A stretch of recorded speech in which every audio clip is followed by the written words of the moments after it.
بسم الله الرحمن الرحيم. الآن أيها الإخوة والأخوات نحيي ضيفنا الكبير الشيخ أحمد ديدات.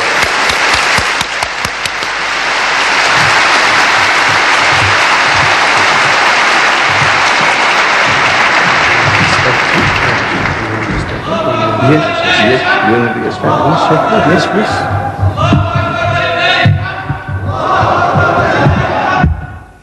أعوذ بالله من الشيطان الرجيم. بسم الله الرحمن الرحيم.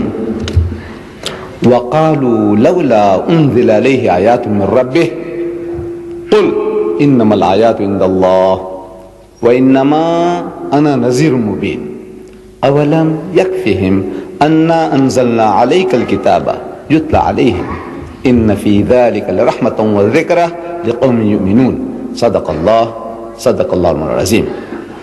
Mr. Chairman and my dear brothers and sisters, the subject is Al-Qur'an, a miracle of miracles. I have read to you a verse from the Holy Quran. As we proceed, I will explain the verse and what Allah Bari Ta'ala says about this subject of miracles. But let me explain to you what a miracle is. What is a miracle? A mu'jiza. A miracle is an impossibility, something beyond human endeavor, human effort. For example, one of us, while this meeting is carrying on, he falls unconscious and he expires. A doctor is called up and the doctor certifies that the person is dead. Another doctor is brought forward to give his opinion and he also certifies that the man is dead. Take the body away, prepare for burial. But there comes along a man of God, sees this dead person, dead body, and he says, he commands, Kum bi-iznillah, wake up, get up in the name of Allah, and the person gets up, alive and well. We say it's a miracle because it was an impossibility certified by two doctors and yet the person has come back to life. Miracle. But suppose the man was dead for 3 days, put in a mortuary, in a morgue, and after 3 days somebody comes along, the man is gone as hard as rock, and he shouts at the corpse, Kum bi-iznillah, arise in the name of Allah, and the man comes back from the dead, from the mortuary, from the morgue. We say that is a greater miracle because it's a greater impossibility. But after the person is dead and buried, his bones have rotted in the grave, and somebody cries, Kum bi-iznillah, and the person gets out of the grave, alive, breathing, well, we say that is still a greater miracle. So greater the impossibility, the greater the miracle. I hope this definition, is simple enough for everybody to grasp. Now in that sense, the Quran is a miracle of eloquence. In the first instance, you see, nations before Islam were sent prophets. And mankind had a tendency to demand proof by some supernatural acts. Hazrat Musa alayhi salam, the holy prophet Moses, he was given a type of miracle which was akin to magic. He was among the magicians in Egypt. So he had to contend with these magicians, and Allah gave him a miracle to confound these magicians. Fir'aun, thinking that Musa alayhi salam was another magician, he brought forth his own magicians to play the part. And the magicians, the Egyptian magicians, they had little magic sticks, magic wands, and they threw them on the ground. And all these little sticks became little snakes, serpents. Allah Bari Ta'ala had already given Hazrat Musa alayhi salam an experience with his rod on the mount. Now he knew what he was to do. So he threw his rod, and the rod turned into a serpent. And this serpent swallowed up all the little snakes of the Egyptians. And Hazrat Musa alayhi salam picked up the serpent and it turned back once more into a rod. And the Egyptian magicians, they realized that this is no magic. This is not hypnotism. This is not mesmerism. Because to hypnotize a person, you cast a spell. You make the person to see what is really not there. It's an illusion is created. The sticks, you can make it appear like snakes by casting a spell. But here, all the little sticks had vanished. To demesmerize, it would have been to make the snakes to appear as sticks. No. But these sticks had vanished into the serpent, and the serpent was a rod, and the rod was no thicker than what it was before. A greater miracle. And the Egyptian magicians, they confessed that this is no magic. This is something beyond. It was a miracle, a real miracle, not magic. So Allah gives miracles according to the mentality, the needs of the people. People with magical minds, they were confounded with magic, superior magic, real magic.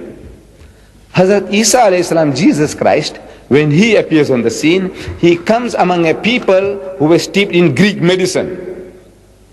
They were performing wonders with medicine. So Allah gives him healing powers, healing those born blind. A person who goes blind by shock or by some damage, infection, is quite a different thing from one who is born blind. And Allah Bari Ta'ala gave him those powers of healing those who are born blind and the lepers, and he gave life back to the dead, revived the dead, bi-iznillah. Type of miracle to convince the people. Our Nabi Kareem sallallahu alaihi wasallam, he comes among a people who were boasting about their language. The language was the boast. Their eloquence, their poetry. They said, we are an eloquent people. We are the Arabs. And the rest of the world is ajam, dumb, compared to us. They boasted. They would ask, this is you, in your language, you ajami, how many words have you got for a horse in your language? Synonyms for a horse. No man says, maybe half a dozen. He says, you see, we can give you 100 in our language. He says, how many words, synonyms you have for a sword? Oh, anybody would say half a dozen. He said, you see, in my language I can give you 100. So you see, we are the eloquent people and you people are all dumb, ajam. So among such a people when he comes along, the greatest miracle that he gave was the Qur'an.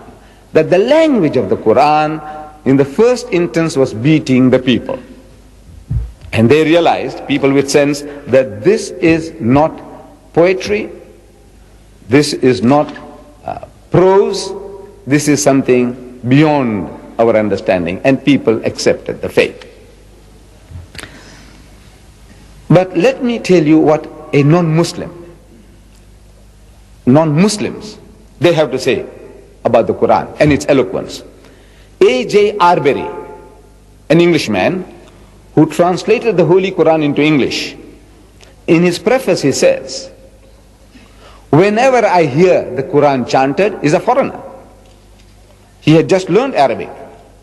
Arabic is not his mother tongue. And he says, whenever I hear the Quran chanted, meaning beautifully recited, it is as though I'm listening to music. Underneath the flowing melody, there is sounding all the time the insistent beat of a drum. It is like the beating of my heart. You can't help vibrating on the wavelength of the Quran. Then Reverend Bosworth Smith, a Christian missionary, he wrote a book on Muhammad and Mohammedanism.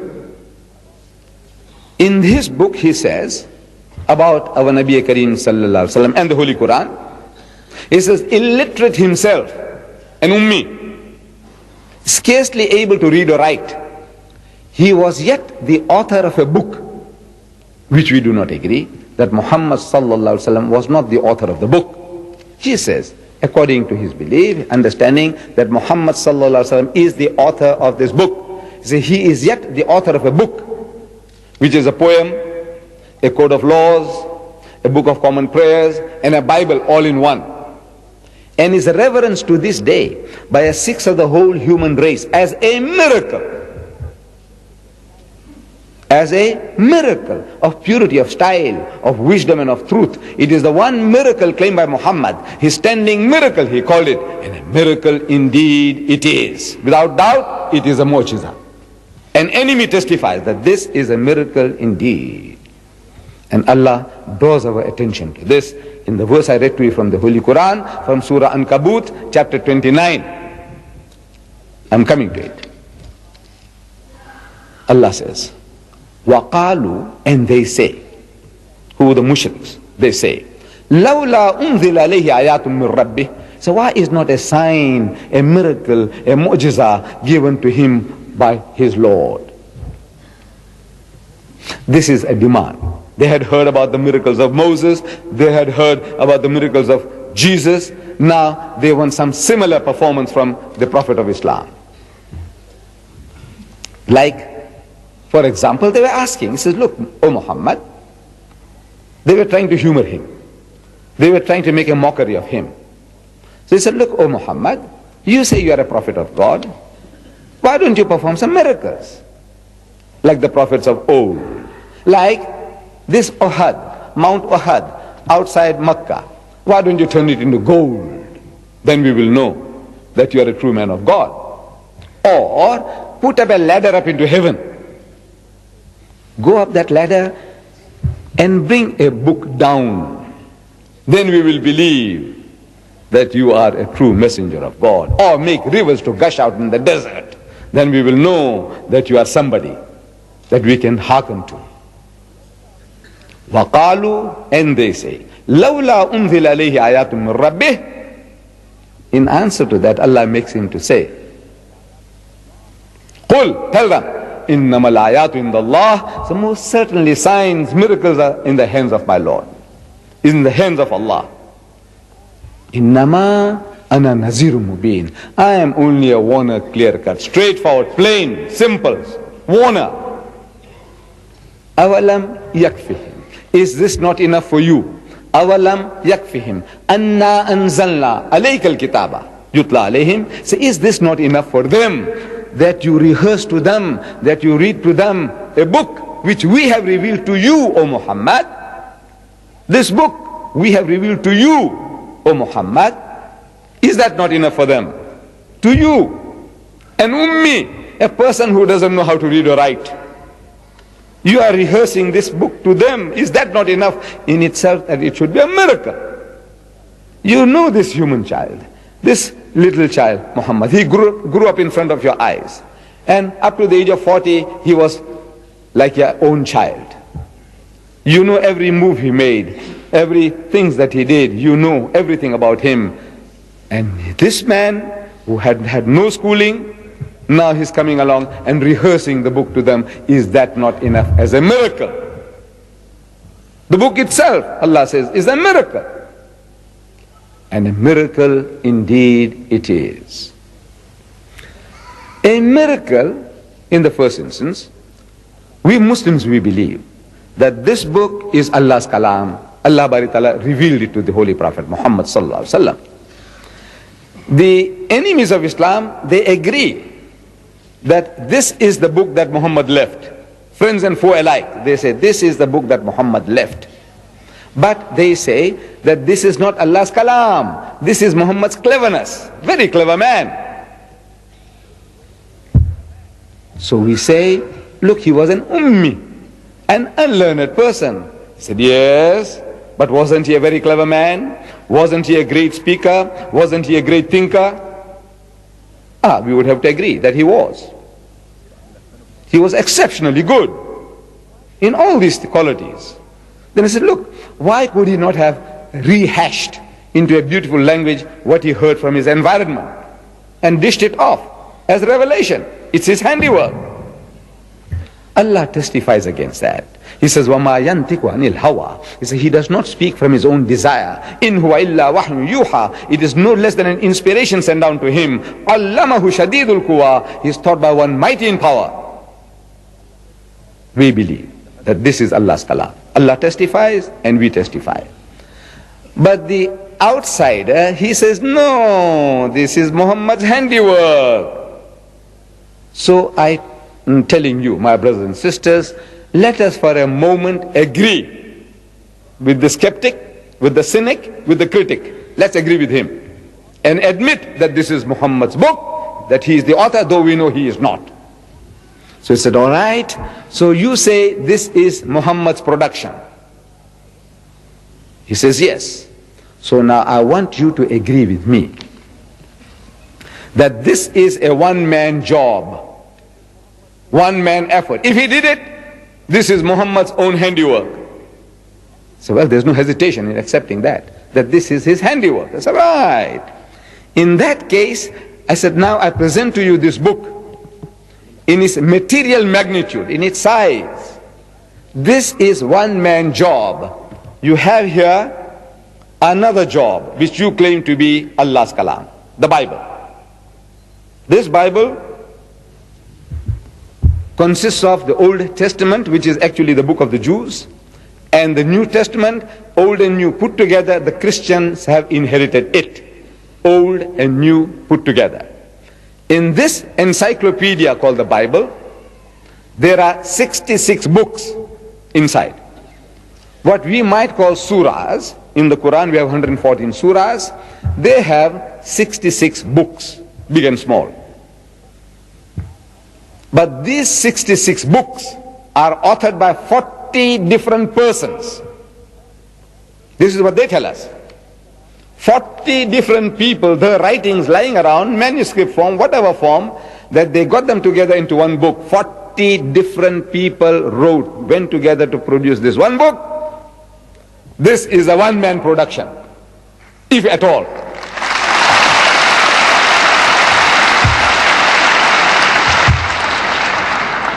Out of those 40 different authors of the Bible, the greatest writer, the most voluminous writer of all is a person called Saint Paul, the real founder of Christianity, Saint Paul.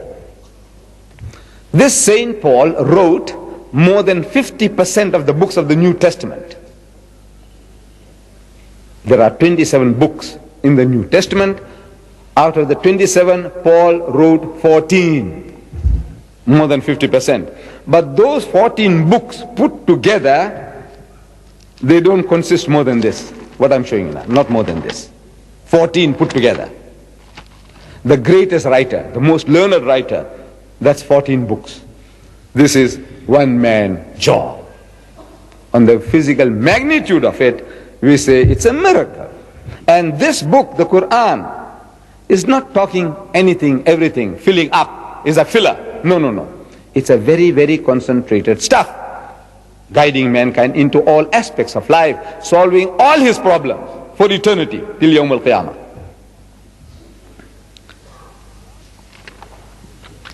So, Allah says, is this not enough for you?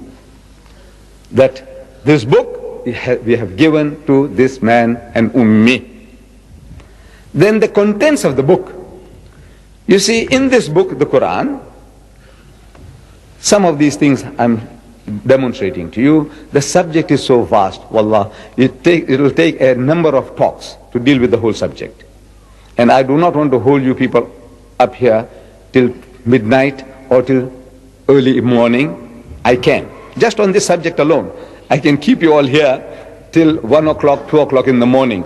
But I do not think it's fair or just to you or to me to do such a thing. So I will have to curtail a lot of things, because I, as a layman, I can give you a dozen different miracles in the Quran. The learned man, perhaps he can give you 100 miraculous nature of the Quran. I myself, as a layman, I can give you a dozen, which we will not be able to touch tonight, but I give you a few. Number one, the concept of Allah Bari Ta'ala. You see, we know Allah by His attributes, and Allah gives us His attributes in His book. We do not have to create these attributes. We have not to concoct them as to what Allah is.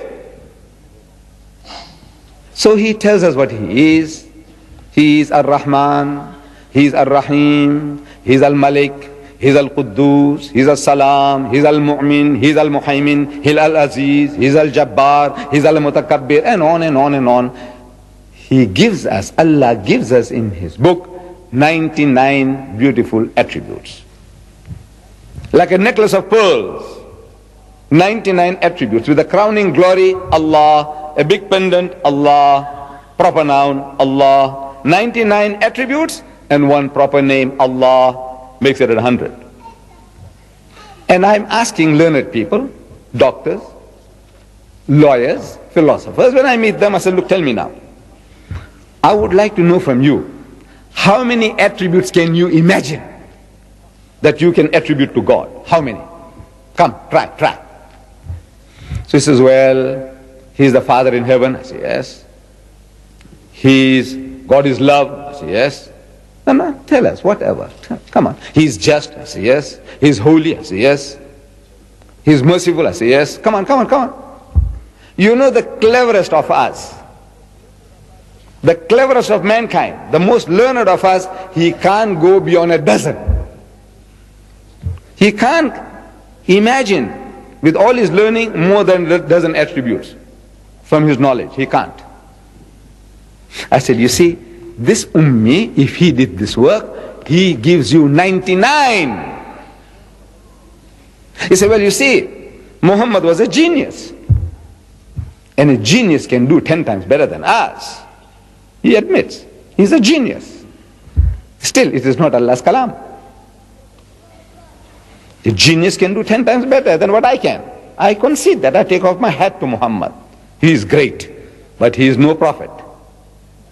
He is not a man sent by God. I said, all right, but now look. In the names that you mentioned,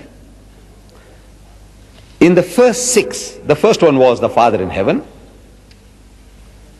But let's say, in a number of tries, in the first half a dozen, you can't help using the word Father. They say, Abbana, so our Father which art in heaven, hallowed be thy name, thy kingdom, O our Father, the loving Father in heaven. The first half a dozen, you must come out with the word Father. He said, yes, anybody. If you try, the Father is there, is dangling before everybody, because the Christians have made it famous. The Jews were calling him the Father in heaven, and the Christians call him the Father in heaven. The commonest, this word, Father. I said, you know what? In the list of 99, this word Father is not there. That is a miracle. See, the miracle is that the thing that is being dangled before him for 23 years, people are talking about the Father in heaven, the Father in heaven, easiest to take. He doesn't take it, he doesn't catch it. Either consciously or unconsciously. We know it's not his word. It's Allah Bari Ta'ala. He's making him not to use the word Ab. In Arabic, it's easier than Rabb. He's Alhamdulillahi Rabbil Alameen. He's the Lord, cherisher, sustainer of the worlds. He's Rabb. And Rabb is harder than Ab in Hebrew as well as in Arabic.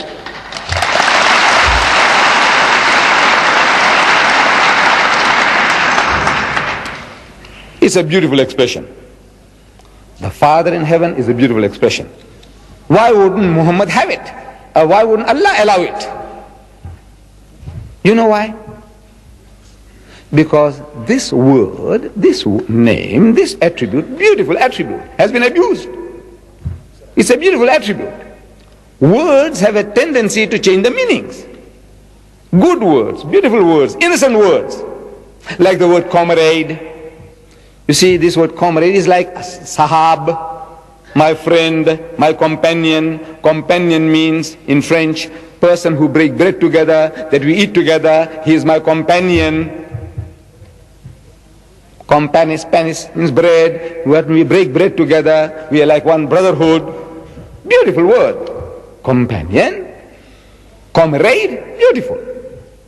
But you know, in the United States, if you address me as Comrade Deedat, you know, the CIA or the FBI will have me checked up. Straight away they'll take me away, you know, to find out what are my philosophies, what am I preaching about. Do you know that? I hope you don't use such a word on me. Look, the word is beautiful. Look at the dictionary. Dictionary meaning is innocent. Good. But it has other associations in people's mind. Comrade associates you with communism. So we eschew it. We won't use it. There are other words.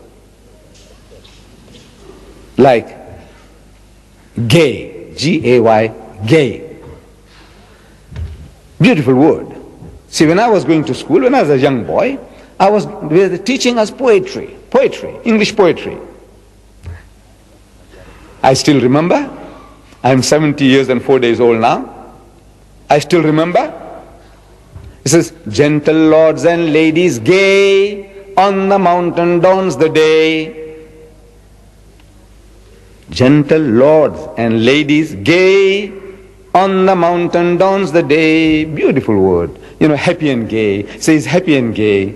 He's a jovial person. Ladies, gentlemen, and men and women all. We say, oh, they are very, very happy people. Happy and gay. Jolly people. Jovial people. Beautiful word. But it has acquired other connotations now. As I was growing up, I'm reading the newspapers, and I read this word gay in there, and it creates some fishy smell. And I don't know what they're talking about. Gay. Gay is not the gay that I learned at school. You know, something fishy about it. I didn't catch it for a long time. I couldn't catch it. You know, whenever the word gay occurred in the newspapers, I couldn't catch such a beautiful word. What is this? What they're talking about? It smells. But what the smell is about, because I was using it. Gay. I would say I'm happy and gay. Today, if you say that our chairman is happy and gay, you know, you want to shoot me.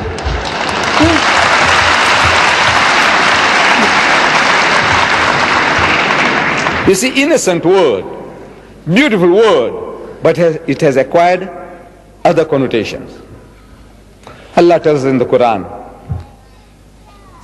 وَلَا تَقُولُوا رَعِنَا وَقُولُوا انظُرْنَا. A verse, the Jews were using this word, ra'ina, innocent word. It's a look at us, pay attention to us. But they had other meanings attached to it at the back of the mind, as if you're gone off the track. So Allah says, don't use words of ambiguous import. See, you're using the word ra'ina, but at the back of your mind you're trying to say something else. So you've gone in their own language to say that you are drifting off, you know, you've gone off the track. Says, don't talk like that. Say unzurna. Don't use words like that. Similarly, words, they change their meaning. The Father in heaven is a beautiful word. But now it has other connotations. In Christendom, they tell us that Jesus is the only begotten Son. Begotten, not made. This is in their catechism. The Roman Catholics, the Anglicans, the Presbyterians, the Lutherans, the Methodists, they're all in the catechism, the religious principles that they expound in the churches, teach their children. They say that Jesus is the only begotten Son. Begotten, not made. Don't make a mistake. It's not like Adam. Hazrat Adam alayhi salam. He was made by God. Every dog, pig and donkey was made by God. As such, Allah is the creator, sustainer, evolver. He is Rabbul Alameen. But Jesus is not like that.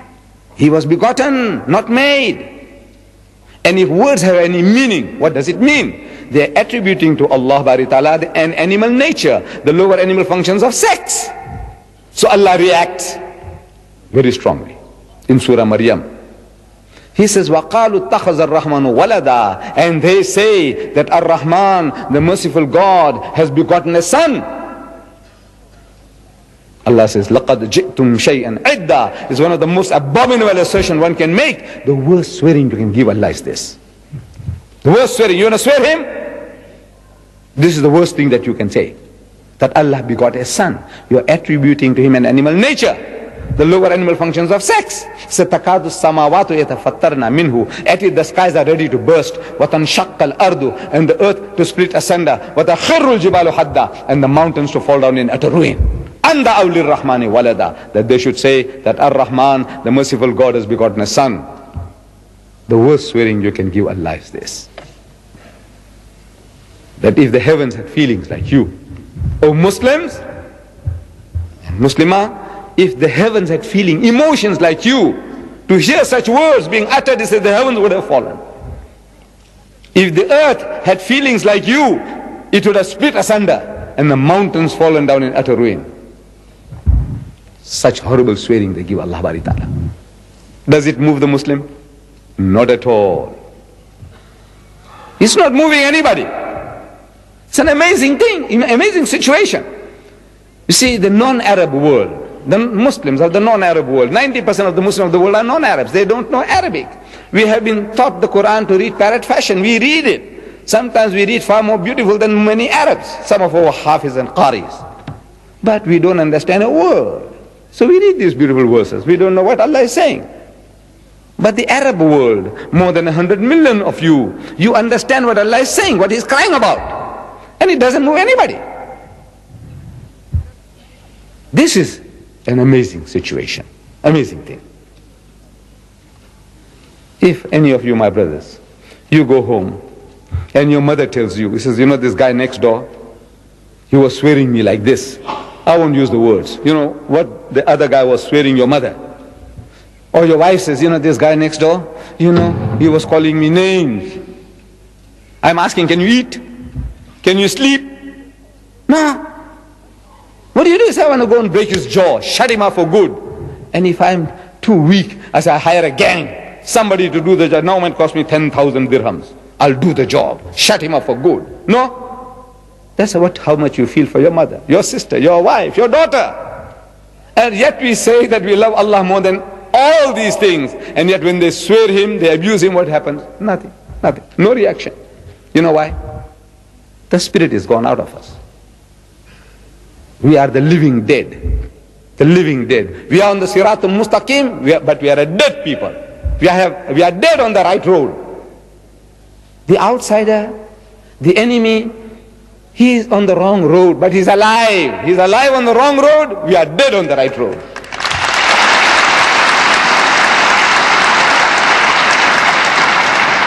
So Allah reacts.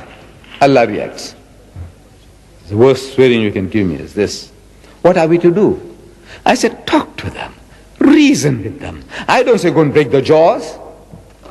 I don't say go and shoot them, kill them, cut the throats. No, no, no. Allah says, Udu ila sabili rabbika bil hikmati. Invite all to the ways of thy Lord with wisdom. Wal mawazatil hasanati, and with beautiful preaching. Wajadilhum billati ahsan, and reason with them in the ways that are best and most gracious. And I show you some little ways. I go to the West. I go to England. I go to America. I talk to them. I says, you know, English is a foreign language to me, which it is. It's a foreign language. I acquired this, you know, because they conquered my country and I went to a British colony, so they taught me English, so I learned English. If the French had conquered my country, I would be speaking French. If the Spanish had conquered my country, I would be speaking Spanish. But you Britishers, you English-speaking people conquered my country, so you taught me to speak English, so I'm speaking English to you. But look, it's a foreign language to me. I want you to help me with your language. You say in your catechism that Jesus is the only begotten Son. Begotten, not made. I say, will you please explain to me what you are trying to emphasize? You are trying to tell me something special. See, I can call any young man here my son, and I'm sure you won't mind, the child won't mind it, nor will the father and the mother mind it, calling your child my son. But if some person, not knowing our relationship, wants to know, is he really your son? So then I have to tell you, no, you see, this young man, I like this little child, he reminds me of my son at home, my grandchild at home, so I call him my son. And he loves me like a father, like a grandfather, like an old uncle, so he calls me uncle, or he calls me grandpa, whatever. That is a relationship. But instead, if I said, yes, he is my begotten son, you know what I'm saying? What I'm insinuating? Horrible. I'm insinuating that the child is illegitimate. He is not his father's son, he's mine. I'm responsible for his birth. The worst swearing I can give him is that, if you know the meaning. So I just want to know, what you are trying to emphasize. That's all. What you're trying to tell me. Please explain. And wallah, I tell you, you won't come across an English-speaking person who will explain to you. There's no harder blow you can give him than to plead with him, please explain, what are you trying to tell me? What do you mean when you say begotten, not made? What are you trying to tell me? How did it come about? Tell me. The nearest, in all my experience, the nearest to an explanation came from an American. See, the American is very militant. Now he is. We must give him credit. He is a fighter. And a fighter is good material. He's the best material to deal with. Not diplomats, beating around the bush and cutting favor with you and patting you on the back. Hypocrites. No, no, no. Let's have a straightforward, a fight, an intellectual battle. And the American is good for that. He's a man. So an American, I had him, with some people as visitors to the masjid. I happen to be one of the guides to the largest mosque in the southern hemisphere in my town, in Durban. And while I was guiding him, this subject cropped up, and I asked him this question, because I was asking everybody, nobody answers it. I'm asking him, this American. I said, what do you mean? He says, when you say begotten, not made, will you please explain? He said, yes, it means sired by God. So what? He said, no, I don't mean that, but you ask me what it means, I'm telling you what it means.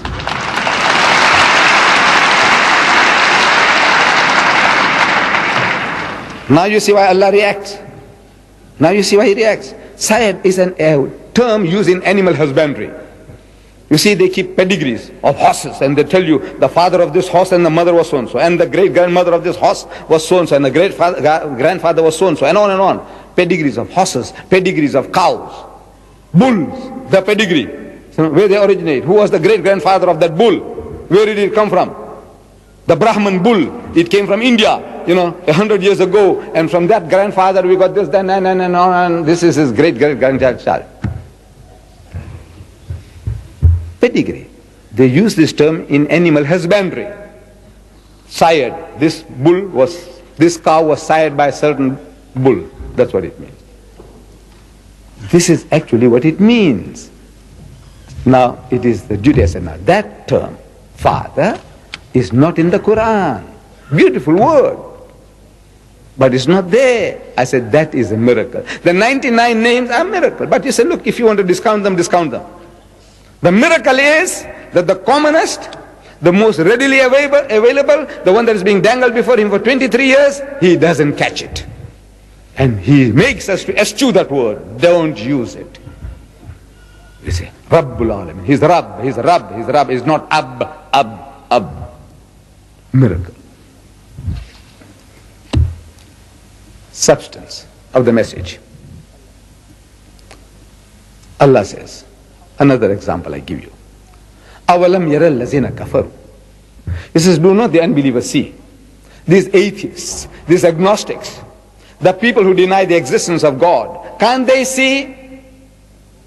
In other words, Allah expects them to see, to be able to see, to witness. أَوَلَمْ يَرَى الَّذِينَ كَفَرُوا أَنَّ السَّمَاوَاتِ وَالْأَرْضَ كَانَتَ رَتْقًا.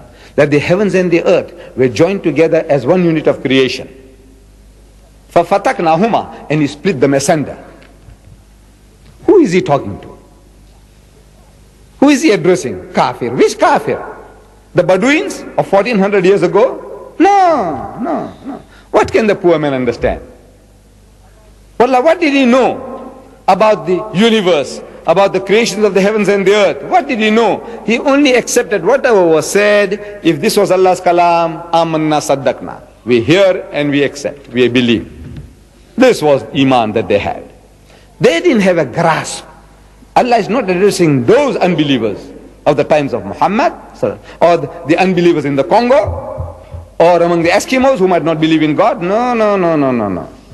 He is talking to the men of science, men of learning, who are now expounding to the world the theory of creation. That these astronomers, with the mighty telescopes, when they're looking into space and they're analyzing the movements in the heavens, and they're telling you as if they did it, if they are the ones who are making these things, this machine, this clock to work, this clock of the universe, The way they explain to us as if they are doing it. Such a person, with his great learning, he says that this universe came into being with a big bang, billions of years ago. Because he is watching the universe and he is noticing that these heavenly bodies are receding from a central place somewhere, is all going out in all directions, moving away, away, away. Like a balloon. When you blow, it gets bigger and bigger. Something like that is happening in the skies, in the heavens. These galaxies, they're receding from us at a faster and faster speed. At a faster and faster speed. And once they reach the speed of light, 186,000 miles per second. Once they reach that speed, we won't be able to see it anymore, because the light that is coming from there, it won't be coming anymore, it's going away. So we must discover bigger and better telescopes to see the sights, the wonders, otherwise we'll miss the bus. So they say that this universe came into being with a big bang, the Big Bang theory. Who says that? The most learned men of science, astronomers. They say, where did you get these funny ideas from? This fairy tale about a Big Bang. So no, it is not fairy tales. These are facts, demonstratable facts. We can demonstrate it, show you what is happening, and from that we can conclude. If we had a film and put in reverse gear, so we could see what is happening is all coming back again. With the way it's going out, the balloon, if we can deflate it, you'll see it all coming back to one central point. And there was a Big Bang. When did you discover this? He said, yesterday. Because 50 years is yesterday in the history of man. What is 50 years? Nothing. As an illiterate man in the desert, a person who didn't know how to read or write, a person who couldn't sign his own name, he couldn't have known this, could he? He says, no, never. Impossible. Man doesn't know astronomy. He hasn't got the instruments. He hasn't got a telescope. Nothing. In the desert. And among an ummi people, illiterate people. And he is now telling you, this man in the desert, 1,400 years ago, كَانَ تَرَتْكًا فَفَتَقْنَاهُمَا, and he split them asunder.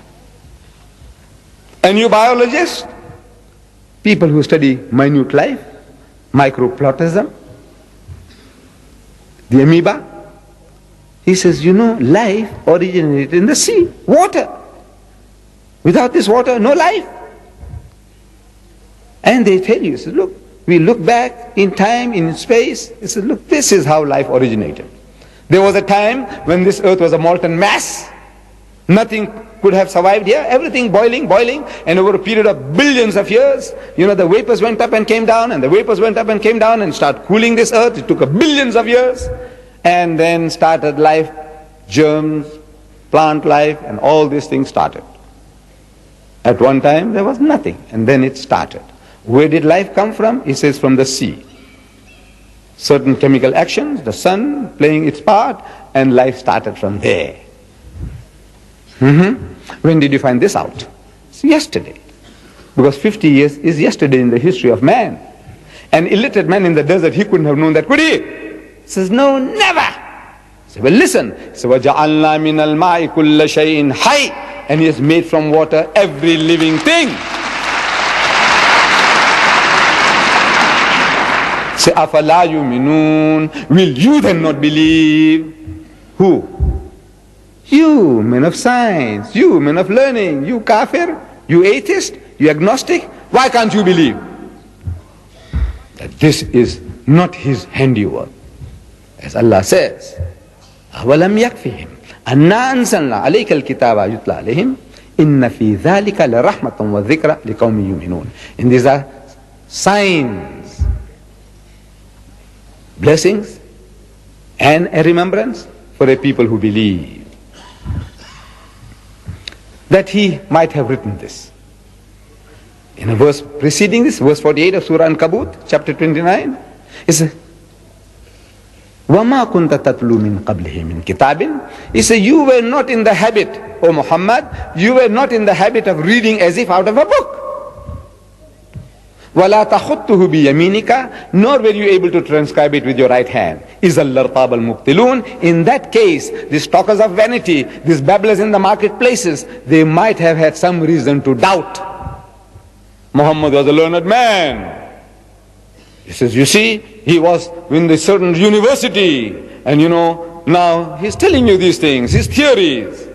Yes, they might have some reason to doubt if he had been through that schooling, if the Arabs had some knowledge or understanding of science, learning, nothing. Allah shows you that He sends you an ummi prophet to an ummi people. Amazing. He chooses a nation steeped in ignorance, the whole of Arabia. There were no more than half a dozen people that could read or write in the whole of Arabia.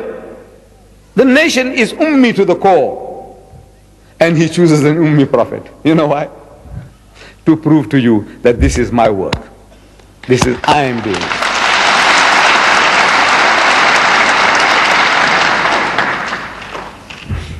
Thomas Carlyle describes the people and what the Quran did to them. He says, a poor shepherd people. These Arabs. A poor shepherd people, roaming unnoticed in his deserts since the creation of the world. From the time Allah Bari Ta'ala created, since then, roaming unnoticed. Nobody gives you a second look. Nobody gave the Arabs a second look. Well, there's some interesting people here. They've got beautiful women there. Nothing. They won't give you a second look. A liability to anybody who'll take you on. You're a liability. What are they going to do with this? People who married the stepmothers, who buried the daughters alive, fratricidal wars over little things, killing one another. Cannibals. What are you going to do with them? Alexander the Great passed you by. The Persians passed you by. The Romans passed you by. Nobody interested in this human rubbish. He said, a poor shepherd people. Thomas Carlyle says this. A poor shepherd people, roaming unnoticed in its deserts since the creation of the world. See, the unnoticed becomes world notable. The small has grown world great.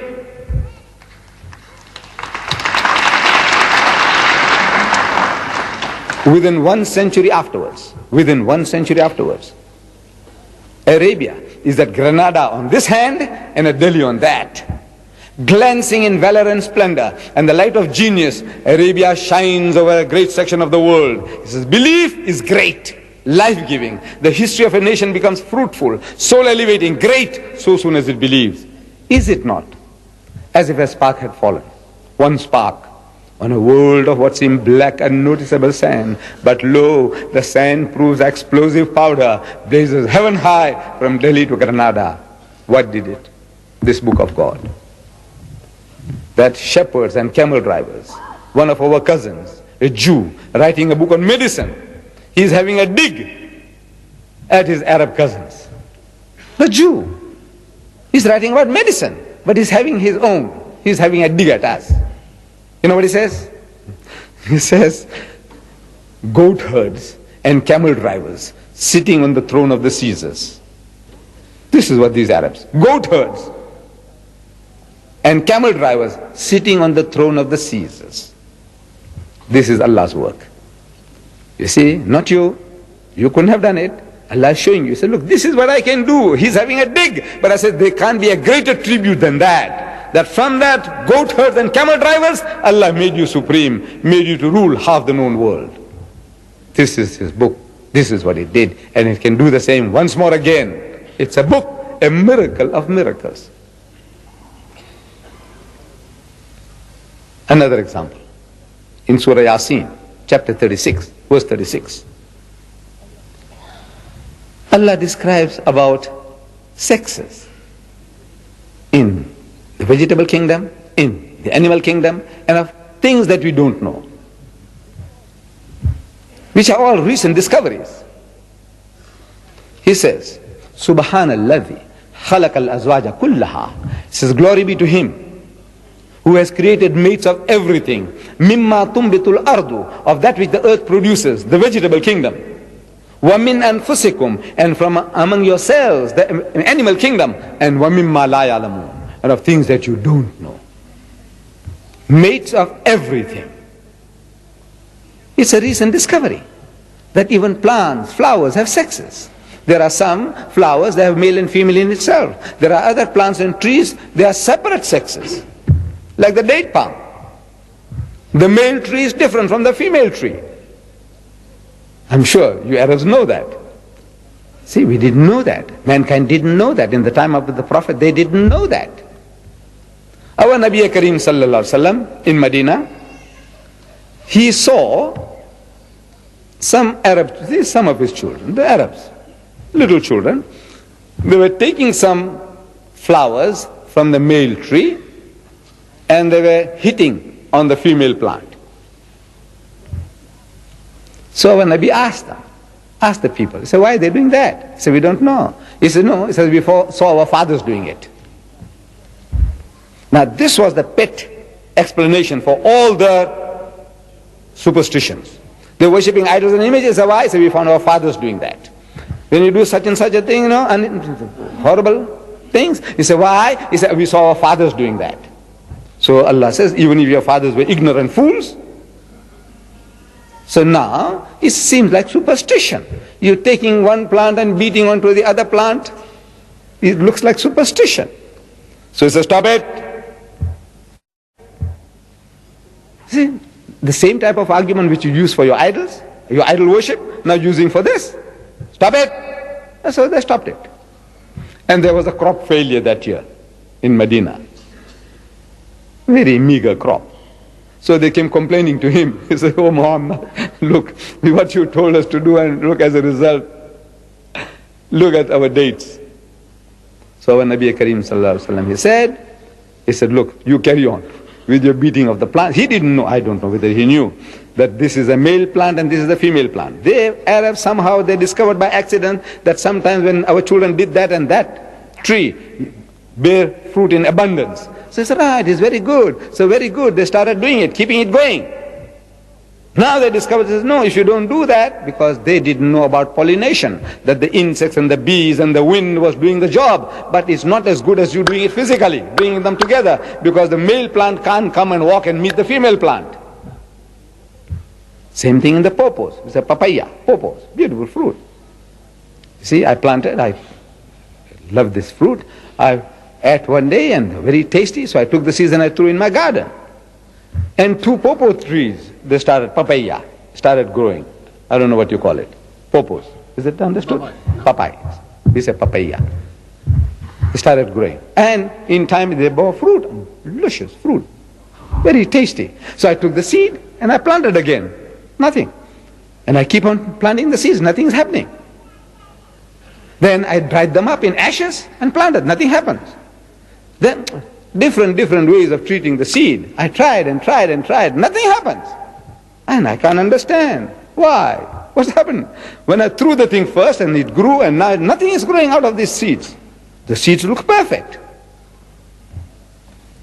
And it took me a long time to discover what when Allah says, Subhanallazi khalaqal azwaja kullaha mimma tumbitul ardu, of the vegetable kingdom. Then I found that the pawpaw trees, this papaya, there is a male tree and a female tree, like in the dates. The female tree has big flowers growing around the trunk. The male tree has a small stalks, and at the end of it are small flowers. The bees and the wind, that's the job of pollination. If there is a male tree around, it will be fertile. If there's no male tree, you can have 100 female trees, you'll get the fruit. But the seeds are all useless, worthless. You can't plant the seeds. You can't have any more pawpaws. Once they're old and dead, gone, finishes the furnish. 1400 years ago, Allah Bari Ta'ala, through his Ummi Prophet, is telling us, Subhanallazi, glory be to him, khalaqal azwaja kullaha. Miracle of knowledge. I think I will end with this one last example for this evening. As I say, there are endless, wallah, there are endless. An illiterate a layman like me, I can give you a dozen. I give you, this book of Allah is a miracle of journalism. Journalism is a miracle, wallah, of embryology, what information it gives you. Psychology. Look, each and every man of science, I said, go to the book and look at the book. Analyze it from your particular form of knowledge that Allah gave you and look at it. It's a miracle from every point of view, wallah. Mu'jiza is a miracle of miracles. So, as a journalism, you see, I discovered this by accident. Most of these things I'm discovering by accident. But accidents are no accidents. Allah Bari Ta'ala is Musabbibul Asbab. He creates opportunities. If your eyes are open, somebody is speaking and he gives you a cue and you discover something. And somebody shows you something and you discover something. Because you are in the field. I live outside Durban, about 20 miles out. And every morning I was traveling at a road, in the road we call the beach road, like the Corniche, on the seaside, into Durban. Now they have a freeway, so I don't use that Corniche road anymore, the beach road anymore. I take the freeway because it's faster, quicker, no obstruction to get to my work. So on the old road, I remember very, very distinctly that at a certain intersection, there was a news vendor, early morning newspaper, and he had a placard. Every morning a new placard, trying to sell his newspaper. So while driving, I read the placard, and I make up my mind, the newspaper is not worth buying today. I don't want to buy the newspaper. According to the placard, what they're offering me, the news inside, I'm not interested. So I park my car in Durban, in the city. This is just on the outskirts of the city. In the city, I park my car, I take a walk to my office, and on the way, another intersection, I see the same newspaper seller, not the same man, but for the same newspaper, but there's a placard, is different. I read the placard and I buy the paper. The same morning paper. The placard is different. Again it happens and again it happens. I don't want to buy and I buy. I don't want to buy and I buy. And I'm trying to think, why does it happen like that? I didn't want to buy and I bought. Why? So I said, yeah, right. I got the joke. The joke was that the place where at the intersection I'm talking about, on the Corniche, is a white area. Europeans, they live. So you are separated into races. And that placard is catering for white readership. They are trying to bait the white man to buy the paper. Placard that will appeal to him, the white man. It doesn't interest me. Talking about Zola Bud, one of our girl runners. I'm not interested in Zola Bud. So, says, man, she won, so what? Something else about some white, so Gary player, he won $1 million for his God. So what? I'm not interested. But as soon as I come into town, the Indian area, see, we are separated into races. And the placard there, same morning paper, but the placard there is something that appeals to me, so I buy. The newspaper is the same, not two different newspapers. But within it, there are different articles, different subjects, different topics. So they are now fishing. For the whites, a different placard. For the Indians, different placard. For the Africans, different placard. For the coloreds, different placard. What the fish will bite. They know how to catch fish. So I said, right, that is the game. Why I'm getting caught out. I don't want it and I buy it. So the best journalist, the master journalist, is a journalist who can give you a placard that everybody will buy. Not 4 different placards. He writes articles, he writes about topics, and if he advertises that one placard, he says the Pakistani will buy, the Bangladeshi will buy, the Arab will buy, the American will buy, everybody buys. If you can have a journalist like that in the Khalij Times or in the Gulf News, the newspaper owners will never let the man go. You know that? Every day a placard which makes his paper everybody to buy is a master journalist. And Muhammad sallallahu alaihi wasallam is such a journalist. He's not him. He's a master journalist about the omnipotent, the omniscient, knowing his creation, knowing how to bait you, how to catch you, how to get people be attracted to his book. He's showing you. Our Nabi Kareem sallallahu alaihi wasallam is in Medina. He's surrounded by mushriks, his own people, mushriks. He's surrounded by munafiqs, He's surrounded by Muslims, he's surrounded by Jews, he's surrounded by Christians. 5 different groups of people. And you want to sell your newspaper. The idea, your proclamation. How do you catch fish like that? 5 different groups of people. Listen. He says, not he, Allah is, through him, using him as a mouthpiece. He says, وَهَلْ أَتَاكَ حَدِيثُ مُوسَى.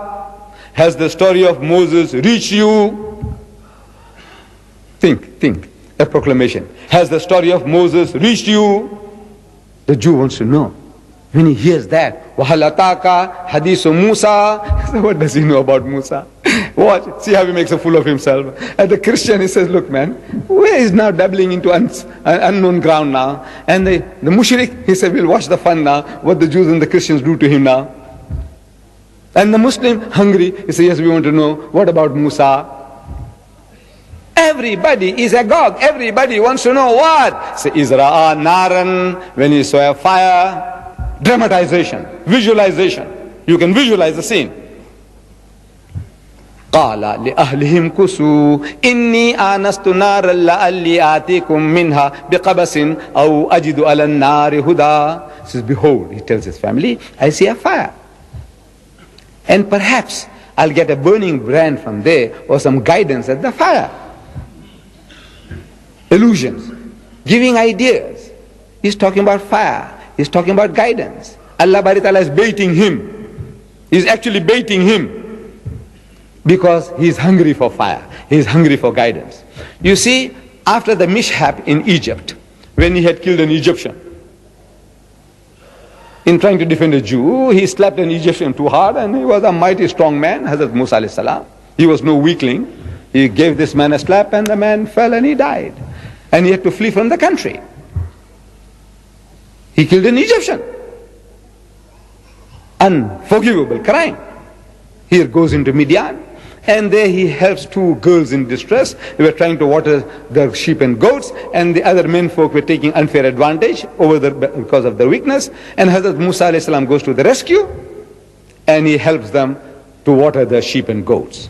They go and tell the father, says, there's a young man at the well, and he's a very young, very handsome fellow, and he's very good hearted, and Dad, if you can have him with us, he'll be a great asset.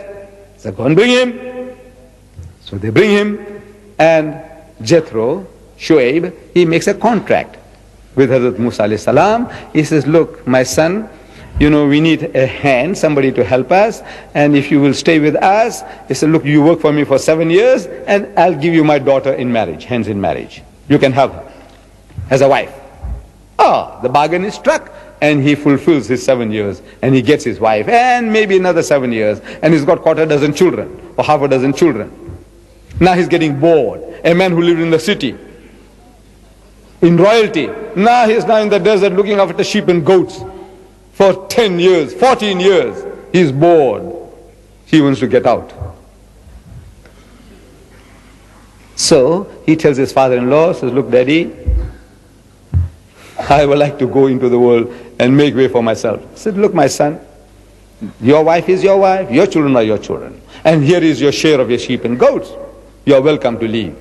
So he goes into the Sinai. He's moving from one place to another, one oasis to another. And he supposedly runs out of meat. He's got those dry bread, what the Jews eat, mastos they call it, unleavened bread of the Jews, no yeast. And that remains.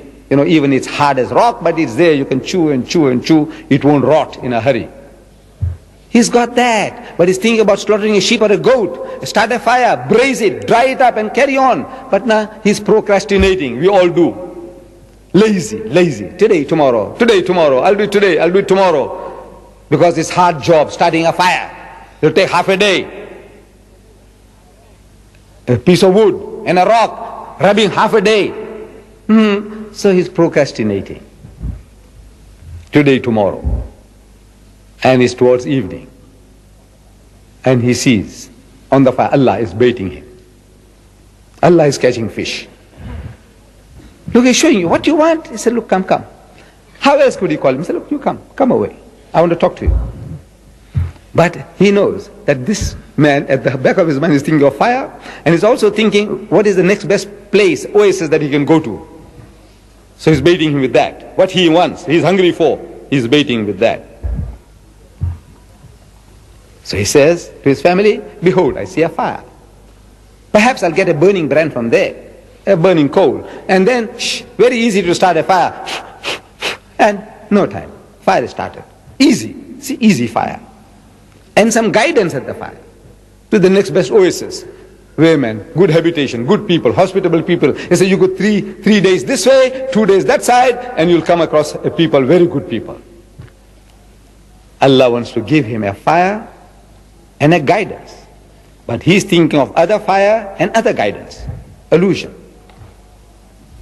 فَلَمَّا أَتَاهَا نُودِيَ يَا مُوسَى. And when he came to the fire, a voice was heard, O Moses, إِنِّي أَنَا رَبُّكَ فَاخْلَعْنَ عَلَيْكَ.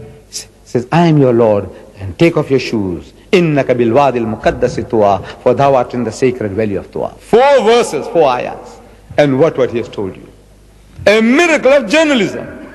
How to attract people to listen to the message. A placard. A better Halataka Hadisu Musa.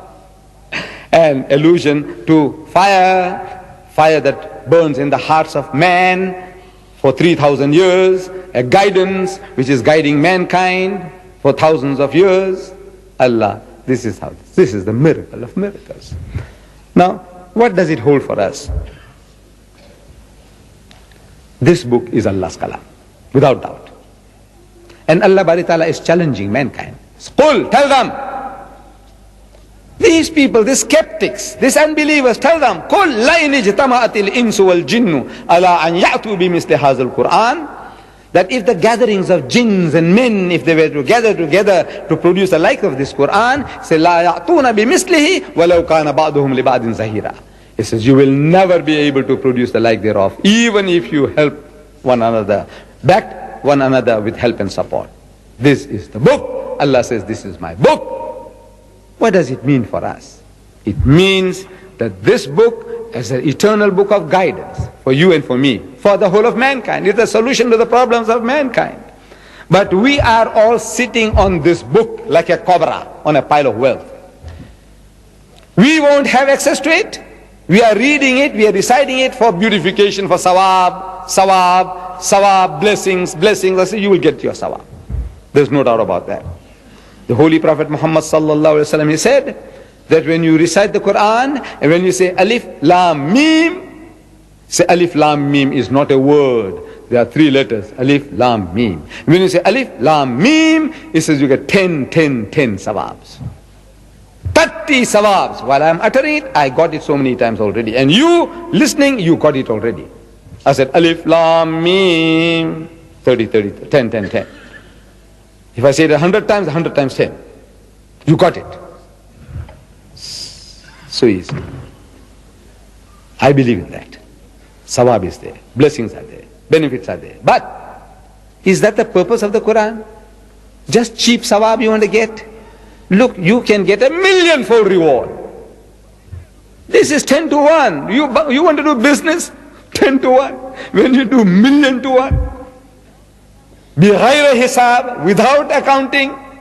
I do business with him, wallah. I like to do business with him. Bighayri hisab. I don't want 10. You be satisfied with your 10. You will get it. I do business with my Lord. He is prepared to give you bighayri hisab, if you will only take it, accept it, and implement it in your life. It's a book of instructions. It's instructing you what to do.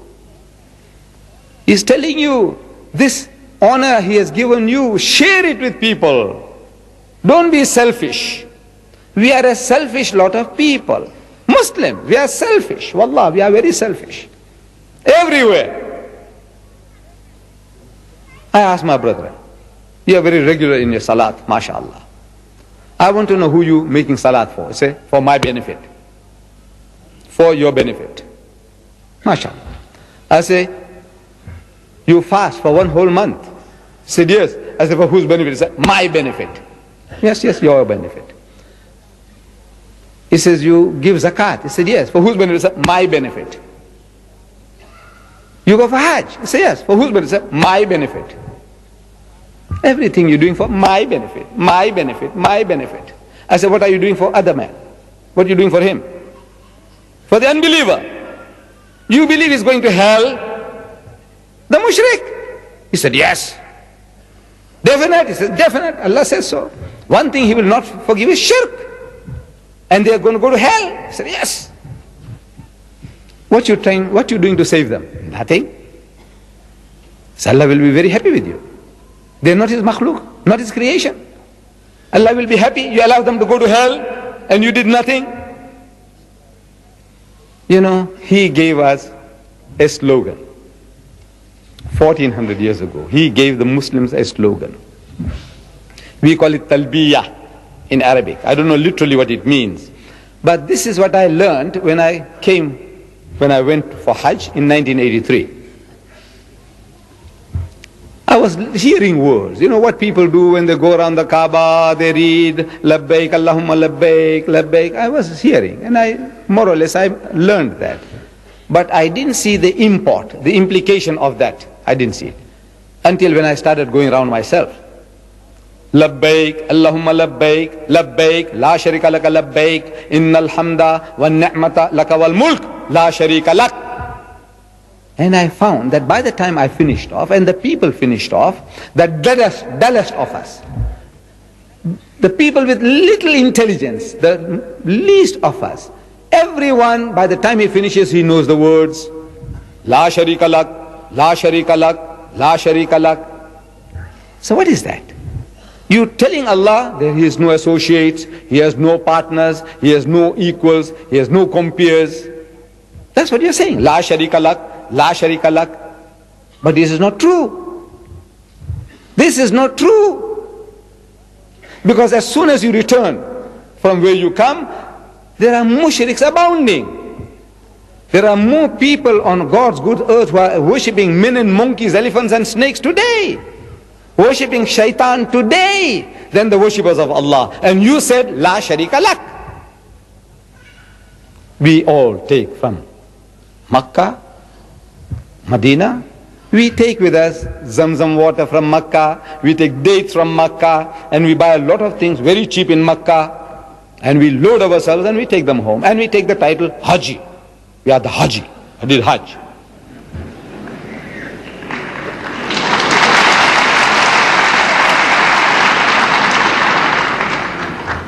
I said, you know, this title, I was thinking it was easy. You know, you go in a plane, comfortable air-conditioned planes, and you have everything provided, and air-conditioned hotels, and you become a Haji. He says, so what? But wallah, I tell you, I can testify that if you've been through the process, you deserve the title Haji. You deserve it. It's an ordeal, wallah, it's an ordeal. We are doing it for Allah's sake. If a man paid me $1 million to go through that again with my wife and child, I'll never do it. But for Allah's sake, I will do it. What you have to go, what do you call the place where you stone? You know, I tell you. Somebody hit me with a stone on my forehead, bleeding. I lost my watch. My watch came off. I lost my shoes. I fell down. Had it not been for some Pakistanis, I tell you, Allah, I would have been a dead man. You wouldn't have seen me here today. Yeah, because once you fall, it's finished. You can't get up. I'm physically quite a fit fellow, but once you are down there, you are finished. Some Pakistanis helped me, alhamdulillah. I lost $1,000. It was around the big belt I had. It was all cash, and that thing came out. Once before, the day before, or that morning, I went, and I saw something there. We were wanting to go, my wife and my daughter and myself. And I saw people as if they were on fire. People, you know, that they're making a charge, you know, like it says, charge of the light brigade. You know, people, they gather together and they're charging through people. I said, what do you want to hit shaitan? Yeah, human shaitans all abounding. Wallah, shaitans all over. So we retreated. But now we have to go through the process, otherwise I'm not a Haji. So we made a second attempt, and at the second attempt all these things happen. Not for $1 million, but for Allah's sake we do it. I say, I deserve the title Haji. Okay? But don't waste it on me. This is what we take. Zamzam water, dates, goods, and title. But the talbiyah, you said, La Sharika Lak. This is the slogan.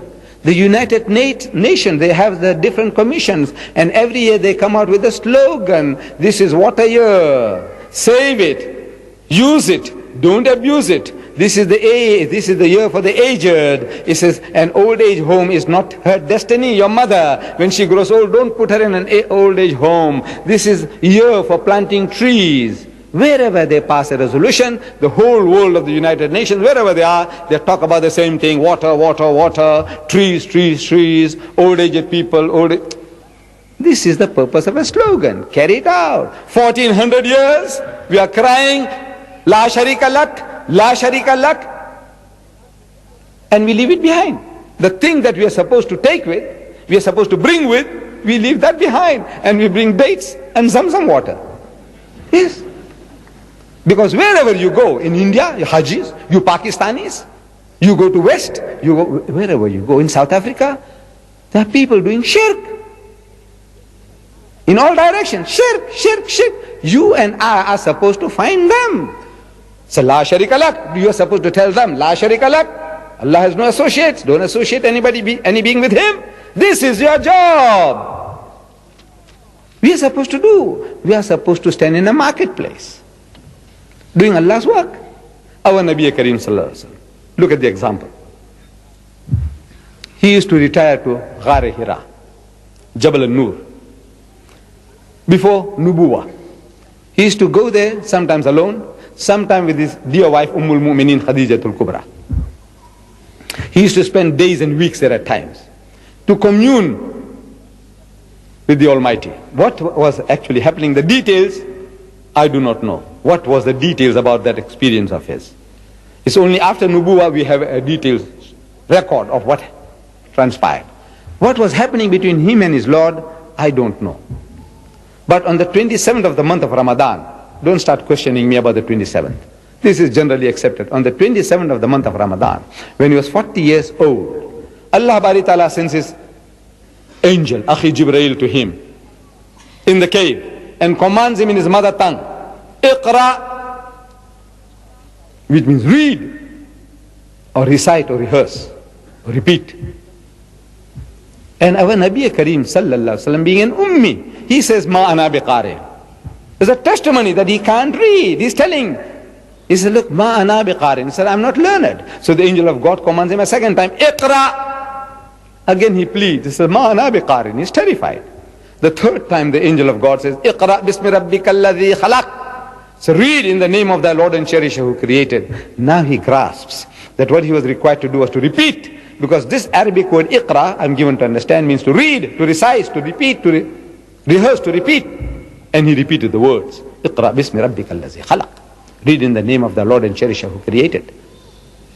Khalaq al-insana min alaq. So he who created man from a mere clot of congealed blood. So he says, Khalaq al-insana min alaq. So Iqra wa rabbuka al-akram. So read, and the Lord is most bountiful. So he said, Iqra wa rabbuka al-akram. So allazi allama bil kalam. So he who taught the use of the pen. So he says, allazi allama bil kalam. So allama al-insana ma lam ya'lam. He says, taught man that which he knew not. So he says, allama al-insana ma lam ya'lam. As soon as the angel departed, he is terrified, sweating all over. He runs home some 3 miles south to his dear wife, Ummul Mu'minin Khadijatul Kubra, and he says, cover me up, cover me up. When he gets out of his excitement, he explains to her what he had seen and what he had heard. But from that day onwards, he didn't go back to the mount. This is his example. He didn't go back anymore. No more. Finished with Ghar Hira, Jabal al-Nur. Finished. What is he doing? He's in the marketplace. He's in the bazaar, souk. He's in the bazaars. What is he doing? He's accosting people. He says, Assalamu alaikum. Wa alaikum salam. Say, Akhi, where you come from? He says, Yaman. He says, you know, Allah has revealed to me that He is but one Allah and I'm His messenger. Another man, Assalamu alaikum. Wa alaikum salam. Say, Akhi, where you come from? He says, Yathrib, Ul Madinah. He says, Allah has revealed to me that is but one Allah and I'm His messenger. Like a madman. Little wonder they call him Majnoon. Allah had to testify. Ma anta bi ni'mati rabbika bi majnoon. He said, by the grace of thy Lord, your companion is not mad or possessed. They're thinking he's mad. But he's doing the job, his master's job. This is where you and I are supposed to be. Allah tells us, لَقَدْ كَانَ لَكُمْ فِي رَسُولِ اللَّهِ أُسْوَةٌ حَسَنَةٌ. So most certainly in the apostle of Allah, you have the best exemplar. This is the example He set us. You and I are supposed to stand in the marketplace, proclaiming the unity of God. All the mushriks are abounding around you. Call them. He said, Rama is God, is a la sharika lak. He said, Krishna is God, is a la sharika lak. He said, Jesus is God, is a la sharika lak. He said, Buddha is God, is a la sharika lak. This is your job, my job. But I know you are terrified.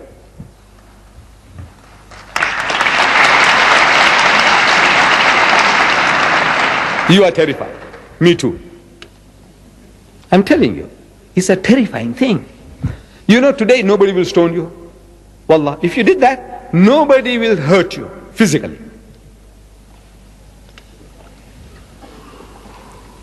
Then what are we afraid of? Of ridicule. What will people say? So Deedat is gone off his rocker. Deedat is mad. The Sheikh is mad. Dr. Billah is mad. Yes, we are afraid of that. You know that? We are terrified. People will call us mad. Thinking maybe you had a little tipsy, you might have taken something to drink, or have taken some drugs. Then look at him. This man standing in the marketplace in the street corner shouting, Allahu Akbar, shouting, La Sharika Lak. He's mad. We are terrified of that. I said, you know, there is another way. You can get out of the difficulty. We discovered it. You see, necessity is the mother of invention. Necessity. You want to do something?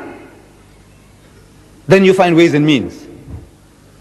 You know, I can't do it. I can't stand there in the marketplace.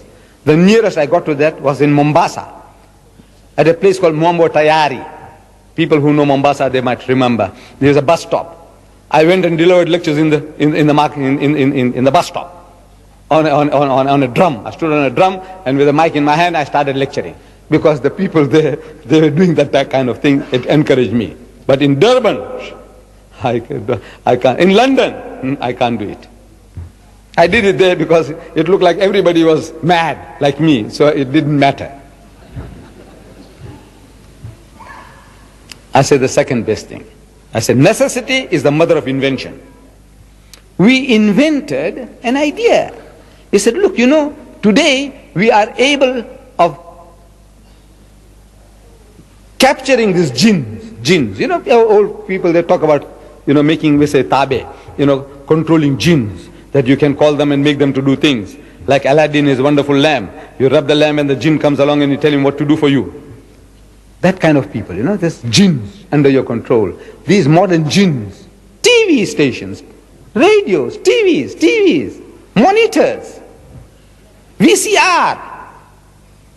They are jinns under your control. I said, use them, man. You can't do it yourself. So we said, look, I'll show you. It is so easy. Look, in Durban, a country in South Africa, you know, the land of apartheid, a racist country, very oppressive. The whole world, this is like the polecat of the world, stinking. That nation stinks. My nation stinks. But that nation gives me this freedom. Look at this. It's given me that freedom in the streets, in the shops, in the bazaar. Look what I'm doing. I put the monitor in the window. You know, 24 hours a day I can make it to do the work.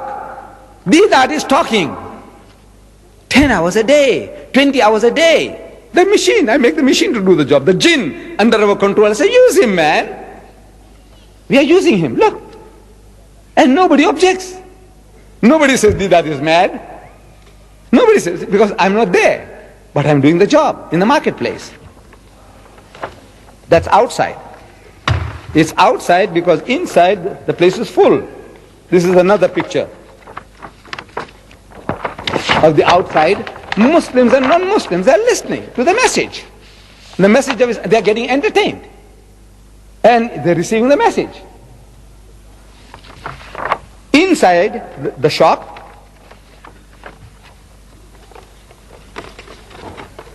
inside, people sit in comfort. People sit in comfort and watch inside, the same thing. We have a monitor inside the shop, we have a monitor outside. When the place inside is full, they say, let them watch outside. Look, there's so many ways of killing a cat, if you want to. Look at it. Then in that color-conscious country, racist country, we use the masjid as a bait. You know, Allah baited Hazrat Musa alayhi salam with a fire. So we bait these people to come to the mosque. What for? They think they'll come and see something nice and funny in the mosque. They don't know the difference between a mosque and a temple. So when we say visit the largest mosque in the southern hemisphere, they think it's a temple. This is another name for a temple, a synonymous term for a temple, a Hindu temple. So they think they'll see all the monkey gods and elephant gods and snake gods all lined up. One English lady on a world tour, when she came into the masjid and when we explained to her things, she said, you know, I expected to find a funny oriental museum a la carte. Meaning that a monkey god for Monday, an elephant god for Tuesday, a snake god for Wednesday, all the gods lined up. But instead, she says, I found the truth. Another Africana lady, the ruling race, she brings her daughters during the school holidays. And she looks around the mosque and she is disappointed. What she came looking for? She says, where are the cows? You know, cows, bakara, milking cows. Cows. I said, madam, have you lost your cows? She said, no. I promised to show them to my daughters. I said, madam, you have come to the wrong place. So she said, but I promised them. I said, madam, is that my fault? You promised to show cows in the mosque? I said, no. You can see cows, my people. Wallah, they are my people. I said, in Amgeni Road, a couple of kilometers away from the masjid, in Amgeni Road is the largest temple in South Africa. And you'll see everything that you want to see. Cows, monkeys, elephants, snakes, everything. My people, they look like me, speak the same language. They have the same surnames like me. You know that? Morarji Desai. You heard the name? He was the prime minister of the largest democracy in the world. He's my maternal uncle, Mamu, we call him. He drinks his own urine 6 to 8 ounces every day. That's my nation. I'm not ashamed. Say, Allah took me out of it. I'm proud of that. Some Arabs, you know, alhamdulillah, they came to my part of the country and they spoke to my people. They came to do business, and in the process my ancestors, they said, these are good people. We also like to be one of you. They said, very easy, give your hand. So my ancestors gave the hand and they became Muslim. Had it not been for the Arabs, the urine of the cow, I would still be sprinkling on myself. Yes. I said, therefore, my father, every time we met an Arab as a young boy, he shook hands and he kissed the hands. And I also kissed every Arab's hand. My father was reminding me, he says, look, had it not been for these people, we would be where our cousins are still. So, they're looking for cows in the mosque. They're looking for statues in the mosque. It's an opportunity. God sent opportunity to explain to them. There is no better place than to deliver the message than in the masjid. So, we make the masjid as an attraction. Here, an African, a man who is looked down upon in South Africa, at the bottommost rung of the ladder, an African. This African is talking to European children, whites, Jews and Christians. He's talking to them about the unity of God. Look, they have come there not for that, for a lesson in theology. They have come there to be entertained. Some superficial knowledge of Islam, and we are doing the job. Look, if you want to do the job, wallah, I tell you, there are endless opportunities. It's for you, my dear brothers and sisters, and we need your help in this, that you also take this up. Start opening your mouth. Share what knowledge Allah has given you. And in that, you don't have to be an expert. If you have one fact, our Nabi Kareem sallallahu alayhi wa sallam, he said, "Balligh wa anni walau ayah." He said, deliver the message regarding me, even if you know one verse, one fact. Deliver it. Just talk, that one fact. Talk, and Allah will give you more. This is the secret of learning. Give what you have, and Allah will fill you up with more. With these words, Mr. Chairman, and my dear brothers and sisters, I'm very, very grateful to the Department of Information for creating such wonderful opportunities for me to come along and talk to you. I had actually come to this part of the world to thank the people who had helped me in projecting me to America, rocketing me to America, to give battle to that great giant Jalut, Jimmy Swaggart. I had come along.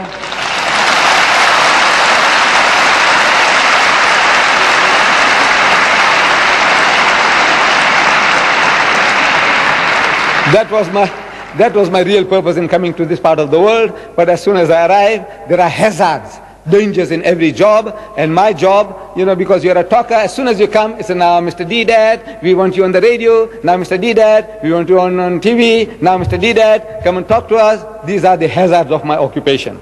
I just can't help it. And so therefore now, you see, I had to plan. This lecture, I said, now as soon as I talk, I must run from here to Dubai, get away from here, because you people won't give me peace in the hotel where I am. So immediately after this, if people will allow me to get out as quick as possible, there's a motor car waiting outside to drop me, I don't know how many miles from here to Dubai, and there, if I deliver a lecture again, I must run. I have to run away from my fans. I like it, I enjoy it, but it's a bit too much for this old machine. It's 70 years and 4 days old now. So I hope you'll have a little extra mercy on me, kindness on me, to allow me to go out peacefully. Wa akhiru da'wana alhamdulillahi rabbil alameen.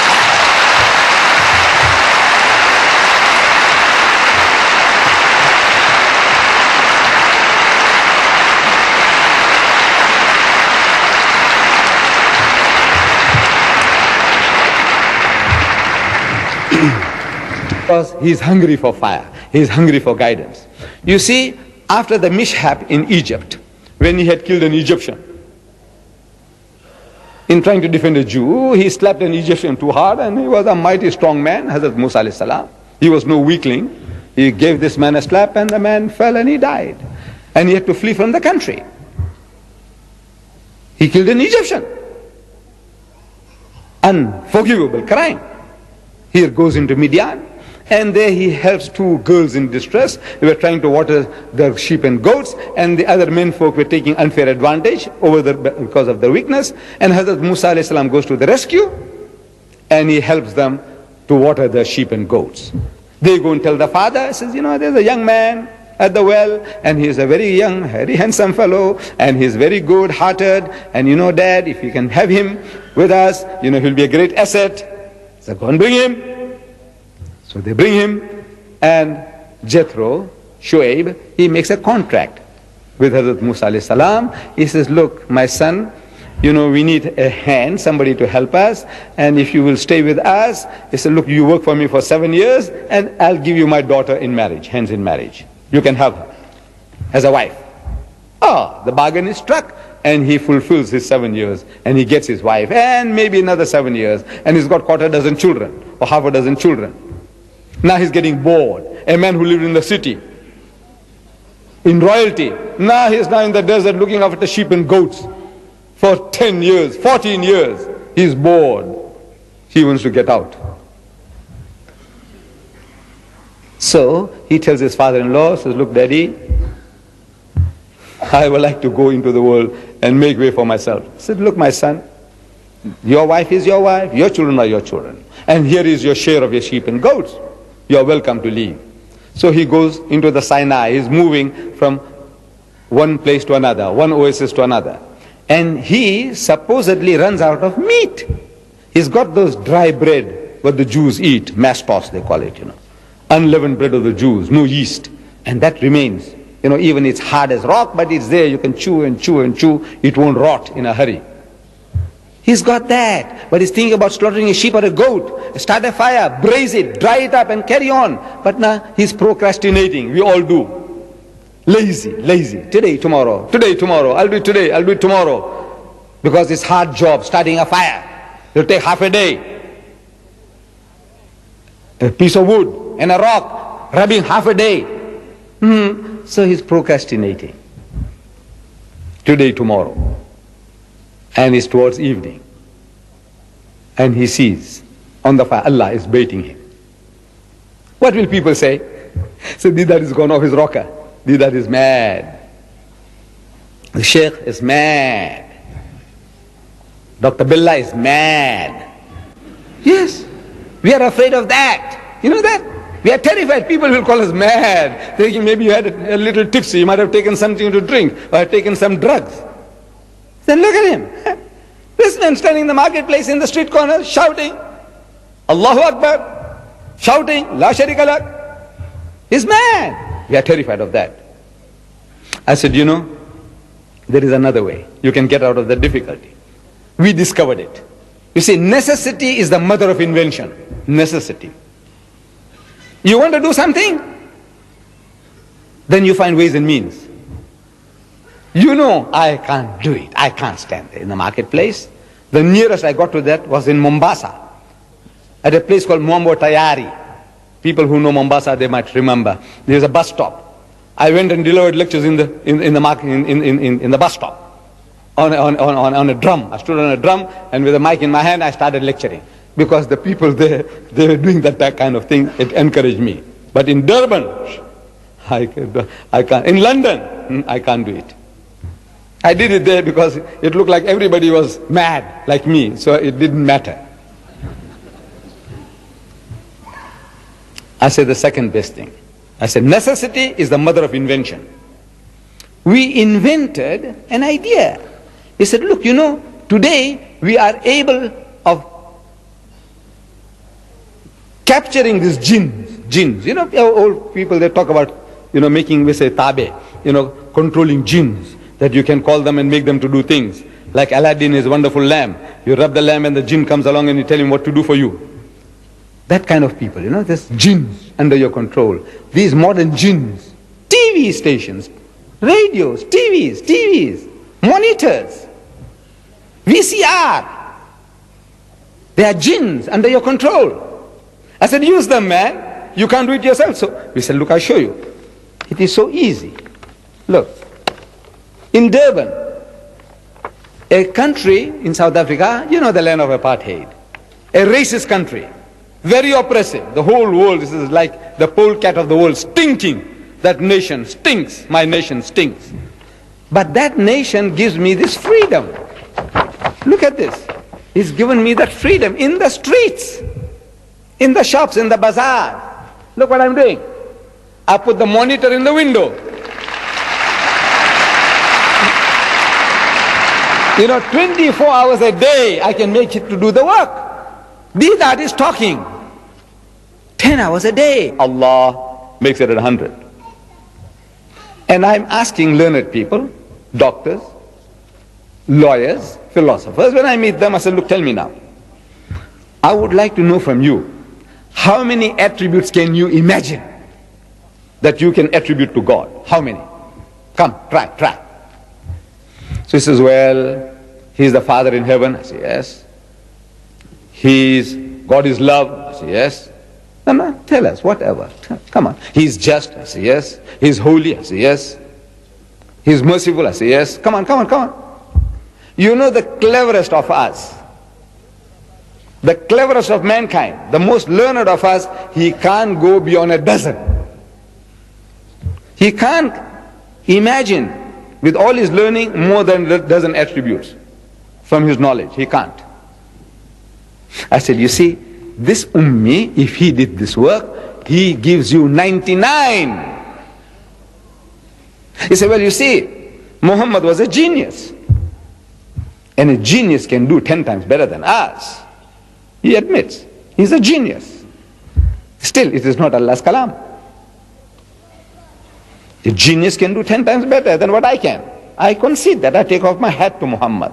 He is great, but he is no prophet.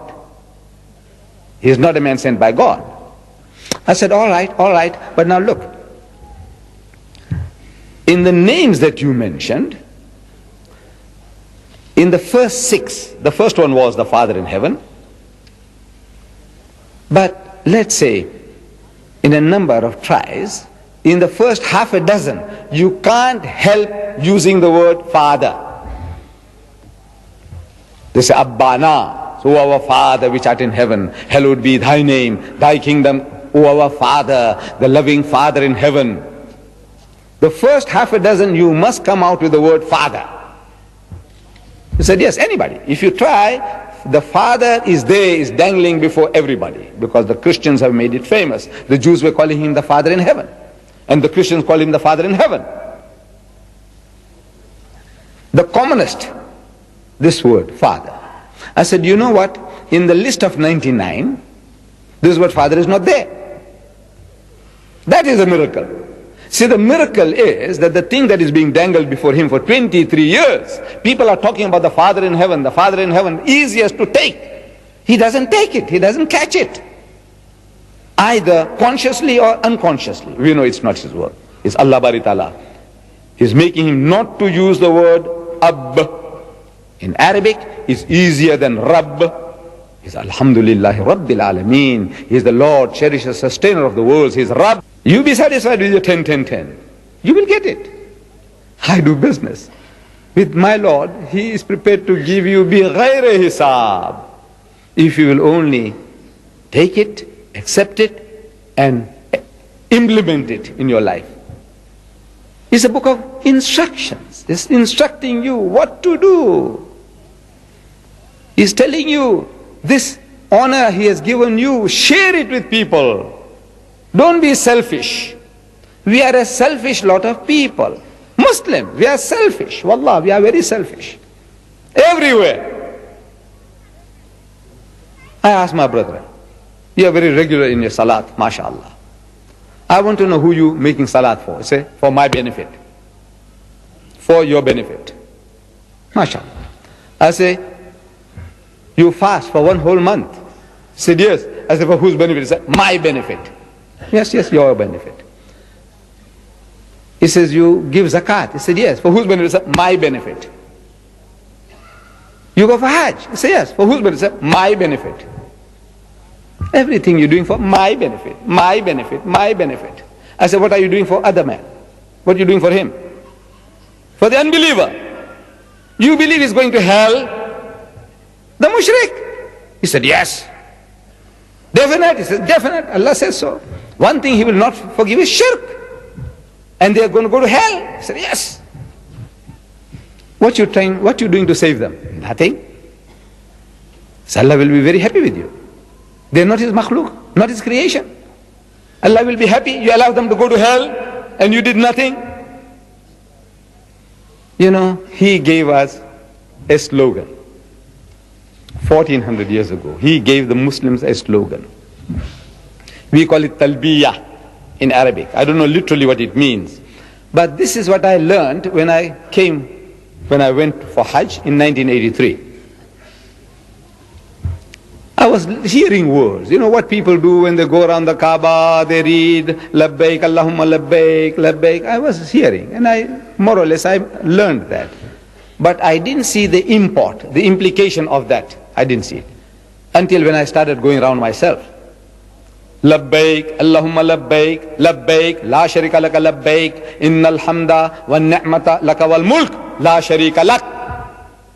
And I found that by the time I finished off, and the people finished off, the dullest of us, the people with little intelligence, the least of us, everyone, by the time he finishes, he knows the words, La Sharika Lak, La Sharika Lak, La Sharika Lak. So what is that? You telling Allah there is no associate. An American. See, the American is very militant. Now he is. We must give him credit. He is a fighter. And a fighter is good material. He is the best material to deal with. Not diplomats, beating around the bush and cutting favor with you and patting you on the back. Hypocrites. No, no, no. Let's have a straightforward, a fight, an intellectual battle. And the American is good for that. He's a man. So an American, I had him, with some people as visitors to the masjid. I happen to be one of the guides to the largest mosque in the southern hemisphere in my town, in Durban. And while I was guiding him, this subject cropped up, and I asked him this question, because I was asking everybody, nobody answers it. I'm asking him, this American. I said, what do you mean? He says, when you say begotten, not made, will you please explain? He said, yes, it means sired by God. So what? He said, no, I don't mean that, but you asked me what it means, I'm telling you what it means.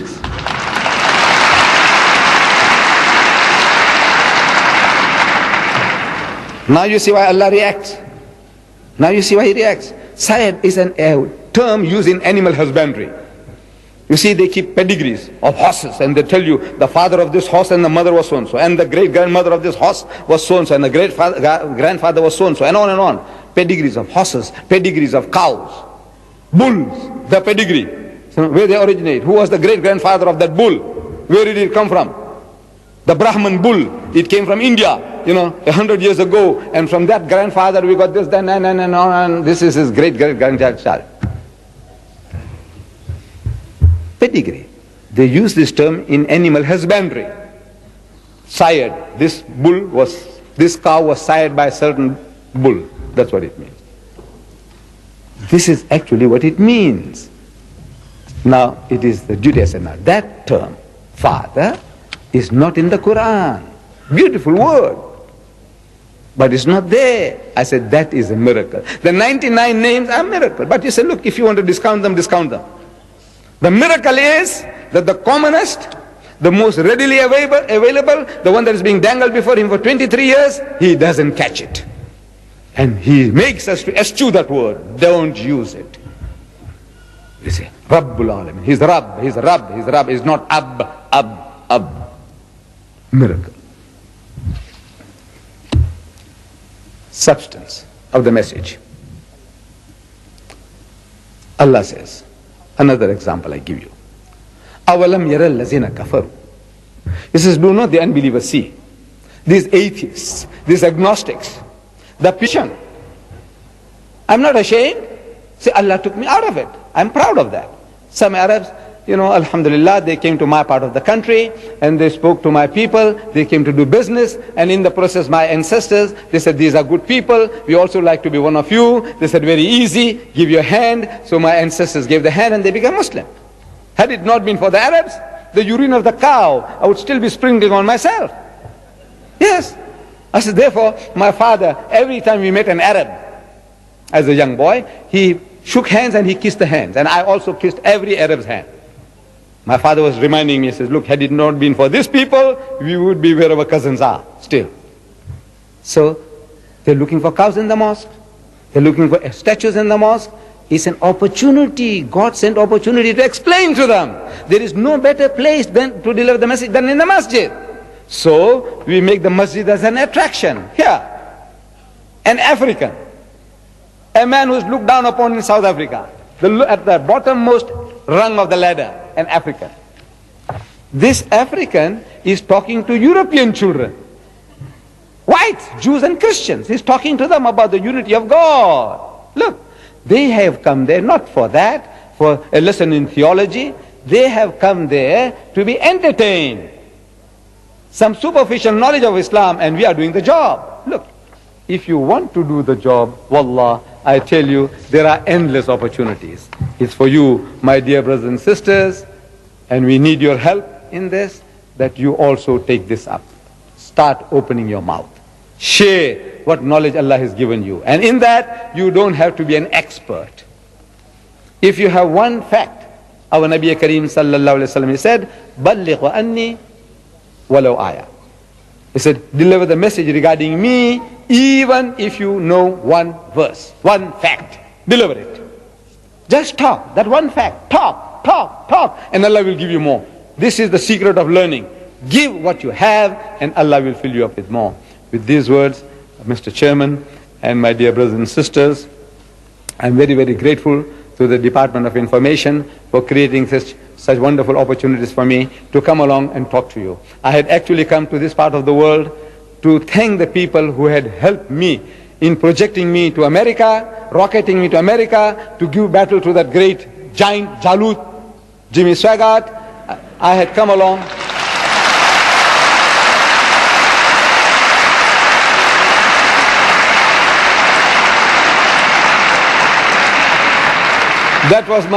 That was my real purpose in coming to this part of the world. But as soon as I arrive, there are hazards, dangers in every job. And my job, because you're a talker, as soon as you come, it's an read in the name of the Lord and Cherisher who created. Now he grasps that what he was required to do was to repeat. Because this Arabic word iqra, I'm given to understand, means to read, to recite, to repeat, to rehearse, to repeat. And he repeated the words. اقرأ باسم ربك الذي خلق. Read in the name of the Lord and Cherisher who created. خلق الإنسان من علق. Say he who created man from a mere clot of congealed blood. So he says خلق الإنسان من علق. Say اقرأ وربك الأكرم. So read and the Lord is most bountiful. So he said اقرأ وربك الأكرم. Say الذي علم بالقلم. He said he who taught the use of the pen. So he said الذي علم بالقلم. So علم الإنسان ما لم يعلم. He says taught man that which he knew not. So he says علم الإنسان ما لم يعلم. As soon as the angel departed, he is terrified, sweating all over. He runs home some 3 miles south to his dear wife, Ummul Mumineen, Khadijatul Kubra, and he says, cover me up, cover me up. When he gets out of his excitement, he explains to her what he had seen and what he had heard. But from that day onwards, he didn't go back to the mount. This is his example. He didn't go back anymore. No more. Finished. With Ghar Hira, Jabal al-Nur. Finished. What is he doing? He's in the marketplace. He's in the bazaar. Souk. He's in the bazaars. What is he doing? He's accosting people. He says, Assalamu alaikum. Wa alaikum salam. Say, Akhi, where you come from? He says, Yaman. He says, you know, Allah has revealed to me that He is but one Allah and I'm His messenger. Another man, Assalamu alaikum. Wa alaikum salam. Say, Akhi, where you come from? He says, Yathrib, Ul Madinah. He says, you know, Allah has revealed to me that He is but one Allah and I'm His messenger. Like a madman. Little wonder they call him Majnoon. Allah had to testify. Ma anta bi ni'mati rabbika bi majnoon. Say, by the grace of thy Lord, your companion is not mad or possessed. They're thinking he's mad. But he's doing the job, his master's job. This is where you and I are supposed to be. Allah tells us, لَقَدْ كَانَ لَكُمْ فِي رَسُولِ اللَّهِ أُسْوَةٌ حَسَنَةٌ. So most certainly in the apostle of Allah, you have the best exemplar. This is the example He set us. You and I are supposed to stand in the marketplace, proclaiming the unity of God. All the mushriks are abounding around you. Call them. He said, Rama is God, it's a la sharika lak. Say Krishna is God, it's a la sharika lak. Say Jesus is God, it's a la sharika lak. Say Buddha is God, it's a la sharika lak. This is your job, my job. But I know you are terrified.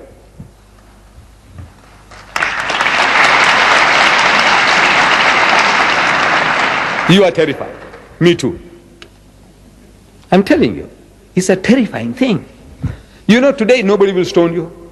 Wallah, if you did that, nobody will hurt. وَلَوْ كَانَ بَعْضُهُمْ لِبَعْضٍ زَهِيرًا. It says, you will never be able to produce the like thereof, even if you help one another, back one another with help and support. This is the book. Allah says, this is my book. What does it mean for us? It means that this book is an eternal book of guidance for you and for me, for the whole of mankind. It's a solution to the problems of mankind. But we are all sitting on this book like a cobra on a pile of wealth. We won't have access to it. We are reading it, we are reciting it for beautification, for sawab, blessings. I say you will get your sawab. There's no doubt about that. The Holy Prophet Muhammad sallallahu alaihi wasallam, he said that when you recite the Quran and when you say Alif Lam Mim, say Alif Lam Mim is not a word. There are 3 letters, Alif Lam Mim. When you say Alif Lam Mim, it says you get 10 sawabs. 30 sawabs. While I am uttering it, I got it so many times already. And you listening, you got it already. I said Alif Lam Mim, 30, 10.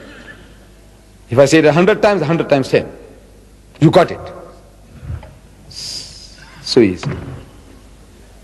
I believe in that. Sawab is there. Blessings are there. Benefits are there. But is that the purpose of the Quran? Just cheap sawab you want to get? Look, you can get 1,000,000-fold reward. This is 10 to 1. You want to do business? 10 to 1. When you do 1,000,000 to 1, bighayr hisab, without accounting.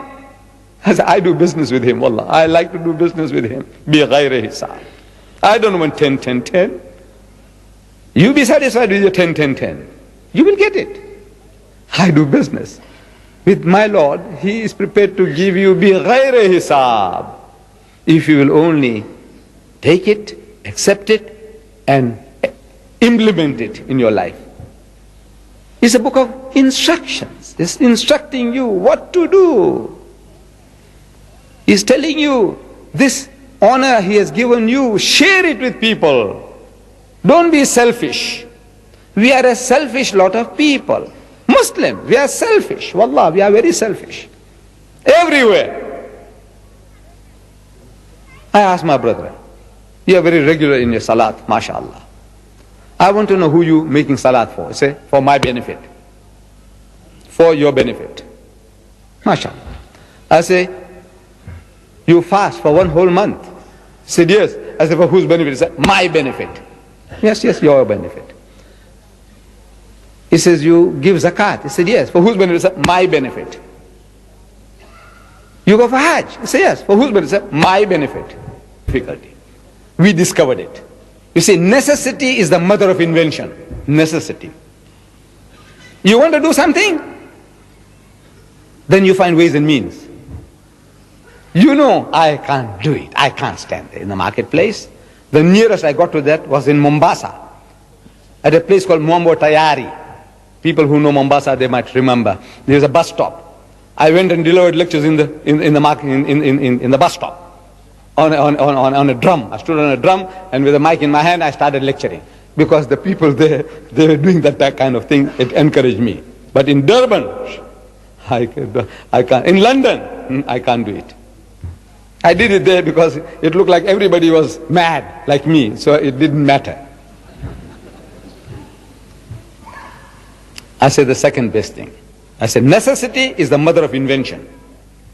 We invented an idea. He said, look, you know, today we are able of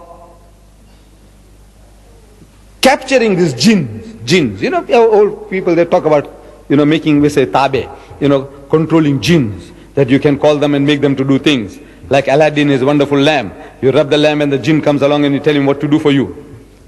That kind of people, you know, there's jinns under your control. These modern jinns, TV stations, radios, TVs, monitors, VCR. They are jinns under your control. I said, use them, man. You can't do it yourself. So we said, look, I'll show you. It is so easy. Look, in Durban, a country in South Africa, you know, the land of apartheid, a racist country, very oppressive. The whole world, this is like the polecat of the world, stinking. That nation stinks. My nation stinks. But that nation gives me this freedom. Look at this.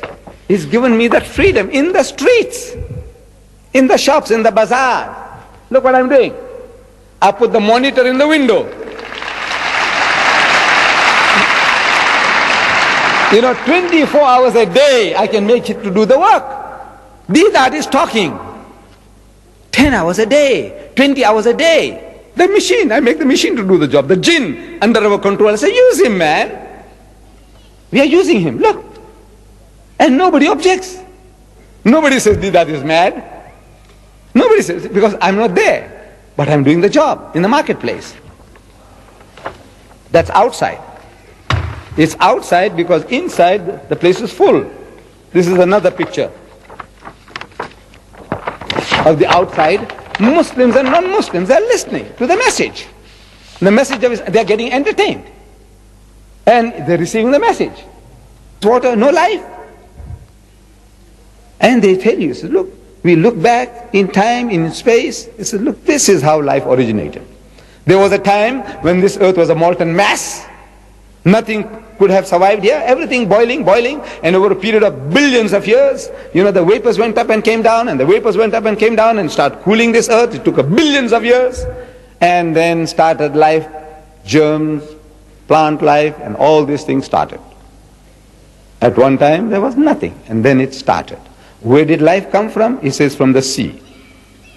Certain chemical actions, the sun playing its part, and life started from there. When did you find this out? It's yesterday. Because 50 years is yesterday in the history of man. An illiterate man in the desert, he couldn't have known that, could he? He says, no, never. He said, well, listen. He said, وَجَعَلْنَا مِنَ الْمَاءِ كُلَّ شَيْءٍ حَيٍّ. And he has made from water every living thing. Say, أَفَلَا يُؤْمِنُونَ. Will you then not believe? Who? You men of science, you men of learning, you kafir, you atheist, you agnostic, why can't you believe that this is not his handiwork? As Allah says, أَوَلَمْ يَكْفِهِمْ أَنَّا أَنزَلْنَا عَلَيْكَ الْكِتَابَ يُتْلَى عَلَيْهِمْ إِنَّ فِي ذَلِكَ لَرَحْمَةً وَذِكْرَى لِقَوْمٍ يُؤْمِنُونَ. And these are signs, blessings, and a remembrance for a people who believe. That he might have written this. In a verse preceding this, verse 48 of Surah An-Kabut, chapter 29, it says, وَمَا كُنْتَ تَتْلُو مِنْ قَبْلِهِ مِنْ كِتَابٍ. He said, you were not in the habit, O Muhammad, you were not in the habit of reading as if out of a book. وَلَا تَخُطُّهُ بِيَمِينِكَ. Nor were you able to transcribe it with your right hand. إِذَا الْلَرْطَابَ الْمُبْتِلُونَ. In that case, these talkers of vanity, these babblers in the marketplaces, they might have had some reason to doubt. Muhammad was a learned man. He says, you see, he was in a certain university, and now he's telling you these things, his theories. Yes, they might have some reason to doubt if he had been through that schooling, if the Arabs had some knowledge or understanding of science, learning, nothing. Allah shows you that he sends you an ummi prophet to an ummi people. Amazing. He chooses a nation steeped in ignorance, the whole of Arabia. There were no more than half a dozen people that could read or write. In the whole of Arabia, half the known world. This is his book. This is what it did. And it can do the same once more again. It's a book, a miracle of miracles. Another example. In Surah Yasin, chapter 36, verse 36. Allah describes about sexes in the vegetable kingdom, in the animal kingdom, and of things that we don't know, which are all recent discoveries. He says, Subhanalladhi khalaq al-azwaja kullaha. He says, glory be to him who has created mates of everything, mimma tumbitul ardu, of that which the earth produces, the vegetable kingdom. وَمِنْ أَنفُسِكُمْ, and from among yourselves, the animal kingdom, and وَمِمَّا لَا يَعْلَمُونَ, and of things that you don't know. Mates of everything. It's a recent discovery that even plants, flowers have sexes. There are some flowers that have male and female in itself. There are other plants and trees, they are separate sexes. Like the date palm. The male tree is different from the female tree. I'm sure you Arabs know that. See, we didn't know that. Mankind didn't know that. In the time of the Prophet, they didn't know that. Our Nabi Kareem sallallahu alaihi wasallam in Medina, he saw some Arabs, some of his children, the Arabs, little children, they were taking some flowers from the male tree and they were hitting on the female plant. So our Nabi asked the people, he said, why are they doing that? He said, we don't know. He said, no, he said, we saw our fathers doing it. Now this was the pet explanation for all the superstitions. They're worshipping idols and images. Why? He said, we found our fathers doing that. When you do such and such a thing, and horrible things, he said, why? He said, we saw our fathers doing that. So Allah says, even if your fathers were ignorant fools, so now it seems like superstition. You're taking one plant and beating onto the other plant. It looks like superstition. So he says, stop it. See, the same type of argument which you use for your idols, your idol worship, now using for this. Stop it. And so they stopped it. And there was a crop failure that year in Medina. Very meager crop. So they came complaining to him. He said, oh Muhammad, look what you told us to do, and look as a result. Look at our dates. So when Nabi Kareem sallallahu alaihi wasallam, he said, look, you carry on with your beating of the plant. He didn't know, I don't know whether he knew, that وَقَالُوا لَوْلَا أُنزِلَ عَلَيْهِ آيَاتٌ مِّن رَبِّهِ قُلْ إِنَّمَا الْآيَاتُ عِندَ اللَّهِ وَإِنَّمَا أَنَا نَذِيرٌ مُبِينٌ أَوَلَمْ يَكْفِهِمْ أَنَّا أَنزَلْنَا عَلَيْكَ الْكِتَابَ يُتْلَى عَلَيْهِمْ إِنَّ فِي ذَلِكَ لِرَحْمَةً وَذِكْرَةً لِقَوْمٍ يُؤْمِنُونَ صدق الله العظيم. Mr. Chairman and my dear brothers and sisters, the subject is Al-Qur'an, a miracle of miracles. I have read to you a verse from the Holy Quran.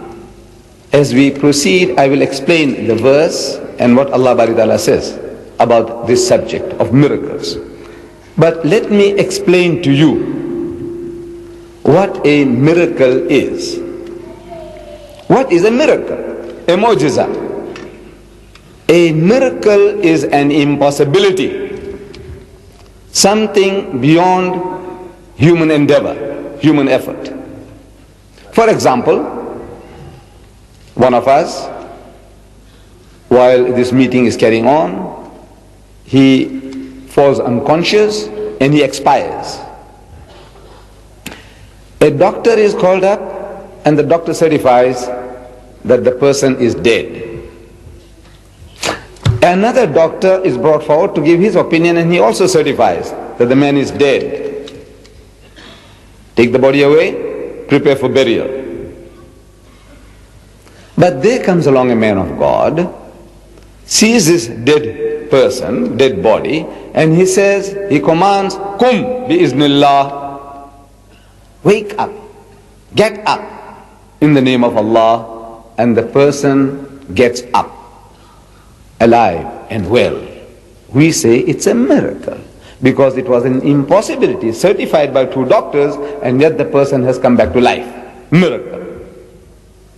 But suppose the man was dead for 3 days, put in a mortuary, in a morgue, and after 3 days somebody comes along, the man is gone as hard as rock, and he shouts at the corpse, Kum bi-iznillah, arise in the name of Allah, and the man comes back from the dead, from the mortuary, from the morgue. We say that is a greater miracle because it's a greater impossibility. But after the person is dead and buried, his bones have rotted in the grave, and somebody cries, Kum bi-iznillah, and the person gets out of the grave, alive, breathing, well, we say that is still a greater miracle. So greater the impossibility, the greater the miracle. I hope this definition, Then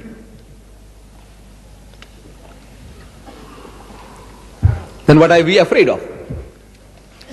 Of ridicule. What will people say? So Deedat is gone off his rocker. Deedat is mad. The Sheikh is mad. Dr. Billah is mad. Yes, we are afraid of that. You know that? We are terrified. People will call us mad. Thinking maybe you had a little tipsy, you might have taken something to drink, or have taken some drugs. Then look at him. This man standing in the marketplace in the street corner, shouting, Allahu Akbar, shouting, La Sharika Lak. He's mad. We are terrified of that. I said, there is another way. You can get out of the difficulty. We discovered it. You see, necessity is the mother of invention. Necessity. You want to do something? Then you find ways and means. I can't do it. I can't stand there in the marketplace. The nearest I got to that was in Mombasa, at a place called Mwambo Tayari. People who know Mombasa, they might remember. There's a bus stop. I went and delivered lectures in the bus stop. On a drum. I stood on a drum and with a mic in my hand I started lecturing. Because the people there, they were doing that kind of thing. It encouraged me. But in Durban, I can't. In London, I can't do it. I did it there because it looked like everybody was mad like me. So it didn't matter. I said the second best thing. I said necessity is the mother of invention. We invented an idea. He said, look, today we are able of capturing these jinns. Old people, they talk about, making, we say, tabe, controlling jinns, that you can call them and make them to do things. Like Aladdin is a wonderful lamp. You rub the lamp and the jinn comes along and you tell him what to do for you. That kind of people, this jinns under your control. These modern jinns, TV stations, radios, TVs, monitors, VCR. They are jinns under your control. I said, use them, man. You can't do it yourself. So we said, look, I'll show you. It is so easy. Look, in Durban, a country in South Africa, the land of apartheid, a racist country, very oppressive. The whole world is like the polecat of the world, stinking. That nation stinks. My nation stinks. But that nation gives me this freedom. Look at this. He's given me that freedom in the streets, in the shops, in the bazaar. Look what I'm doing. I put the monitor in the window. I'm asking, can you eat? Can you sleep? No. What do you do? Say, I want to go and break his jaw, shut him up for good.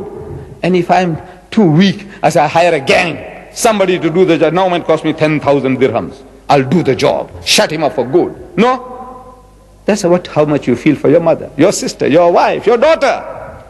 And yet we say that we love Allah more than all these things. And yet when they swear him, they abuse him, what happens? Nothing. No reaction. You know why? The spirit is gone out of us. We are the living dead. The living dead. We are on the Siratul Mustaqim, but we are a dead people. We are dead on the right road. The outsider, the enemy, he is on the wrong road, but he's alive. He's alive on the wrong road. We are dead on the right road.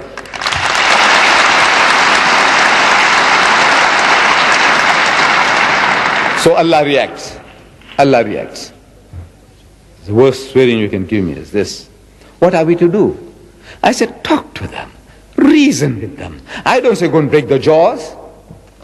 I don't say go and shoot them, kill them, cut the throats. No. Allah says, Udu ila sabili rabbika bil hikmati. Invite all to the ways of thy Lord with wisdom. Wal mawazatil hasanati, and with beautiful preaching. Wajadilhum billati ahsan, and reason with them in the ways that are best and most gracious.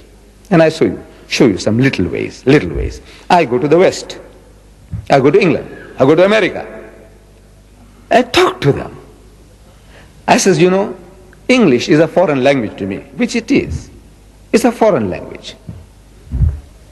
I acquired this, because they conquered my country, and I went to a British colony, so they taught me English, so I learned English. If the French had conquered my country, I would be speaking French. If the Spanish had conquered my country, I would be speaking Spanish. But you Britishers, you English-speaking people conquered my country, so you taught me to speak English, so I'm speaking English to you. But look, it's a foreign language to me. I want you to help me with your language. You say in your catechism that Jesus is the only begotten Son. Begotten, not made. I say, will you please explain to me what you are trying to emphasize? You are trying to tell me something special. See, I can call any young man here my son, and I'm sure you won't mind, the child won't mind it, nor will the father and the mother mind it, calling your child my son. But if some person, not knowing our relationship, wants to know, is he really your son? So then I have to tell you, no, you see, this young man, I like this little child, he reminds me of my son at home, my grandchild at home, so I call him my son.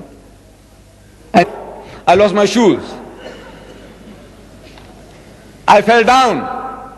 Had it not been for some Pakistanis, I tell you, Allah, I would have been a dead man. You wouldn't have seen me here today. Yeah, because once you fall, it's finished. You can't get up. I'm physically quite a fit fellow, but once you are down there, you are finished. Some Pakistanis helped me, alhamdulillah. I lost $1,000. It was around the big belt I had. It was all cash, and that thing came out. Once before, the day before, or that morning, I went and I saw something there. We were wanting to go, my wife and my daughter and myself. And I saw people as if they were on fire. People, that they're making a charge, like it says, charge of the light brigade. People, they gather together and they're charging through people. I said, what do you want to hit shaitan? Here are human shaitans all abounding. Wallah. Shaitans all over. So we retreated. But now we have to go through the process, otherwise I'm not a Haji. So we made a second attempt, and at the second attempt all these things happen. Not for a million, but for Allah's sake we do it. I say, I deserve the title Haji. Okay, but don't waste it on me. This is what we take. Zamzam water, dates, goods, and title. But the talbiyah, you said, La Sharika Lak. This is the slogan. The United Nations, they have the different commissions, and every year they come out with a slogan. This is water year. Save it. Use it. Don't abuse it. This is the year for the aged. It says an old age home is not her destiny. Your mother, when she grows old, don't put her in an old age home. This is year for planting trees. Wherever they pass a resolution, the whole world of the United Nations, wherever they are, they talk about the same thing. Water, water, water, trees, trees, trees, old aged people, This is the purpose of a slogan. Carry it out. 1400 years, we are crying, La Sharika Lak, La Sharika Lak, and we leave it behind. The thing that we are supposed to take with, we are supposed to bring with, we leave that behind, and we bring dates and Zamzam water.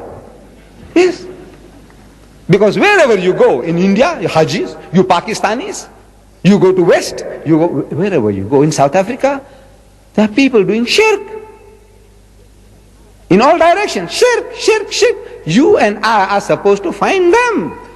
So, La Sharika Lak, you are supposed to tell them, La Sharika Lak, Allah has no associates, don't associate any being with Him. This is your job. We are supposed to do. We are supposed to stand in a marketplace, to commune with the Almighty. What was actually happening, the details, I do not know. What was the details about that experience of his? It's only after Nubuwah we have a detailed record of what transpired. What was happening between him and his Lord, I don't know. But on the 27th of the month of Ramadan, don't start questioning me about the 27th. This is generally accepted. On the 27th of the month of Ramadan, when he was 40 years old, Allah Bari Ta'ala sends his angel, Akhi Jibreel, to him in the cave and commands him in his mother tongue, Iqra, which means read or recite or rehearse or repeat. And our Nabi Kareem Sallallahu Alaihi Wasallam, being an ummi, he says, Ma ana biqari.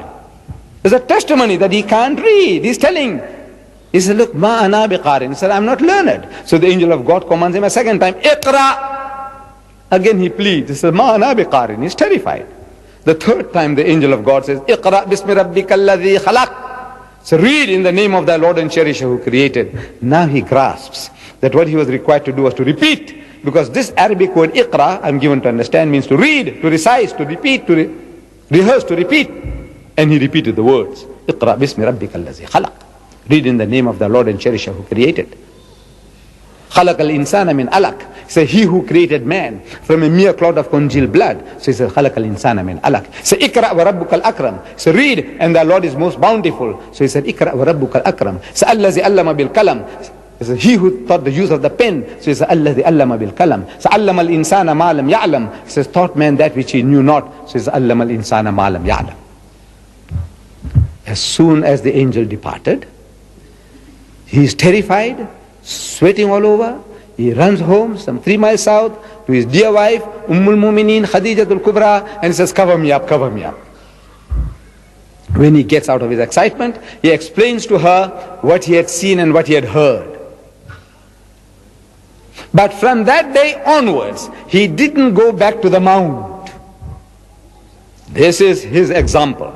He didn't go back anymore. No more. Finished. With Ghar Hira, Jabal al-Nur. Finished. What is he doing? He's in the marketplace. He's in the bazaar. Souk. He's in the bazaars. What is he doing? He's accosting people. He says, Assalamu alaikum. Wa alaikum salam. Say, Akhi, where you come from? He says, Yaman. He says, you know, Allah has revealed to me that He is but one Allah and I'm His messenger. Another man, Assalamu alaikum. Wa alaikum salam. Say, Akhi, where you come from? He says, Yathrib, Ul Madinah. He says, you know, Allah has revealed to me that He is but one Allah and I'm His messenger. Like a man, he who taught the use of the pen, so he says, الَّذِي أَلَّمَ بِالْقَلَمِ. So عَلَّمَ الْإِنسَانَ مَا لَمْ يَعْلَمْ. He says, taught man that which he knew not. So he says, عَلَّمَ الْإِنسَانَ مَا لَمْ يَعْلَمْ. As soon as the angel departed, he is terrified, sweating all over. He runs home some 3 miles south to his dear wife, Ummul Mumineen, Khadijatul Kubra, and he says, cover me up, cover me up.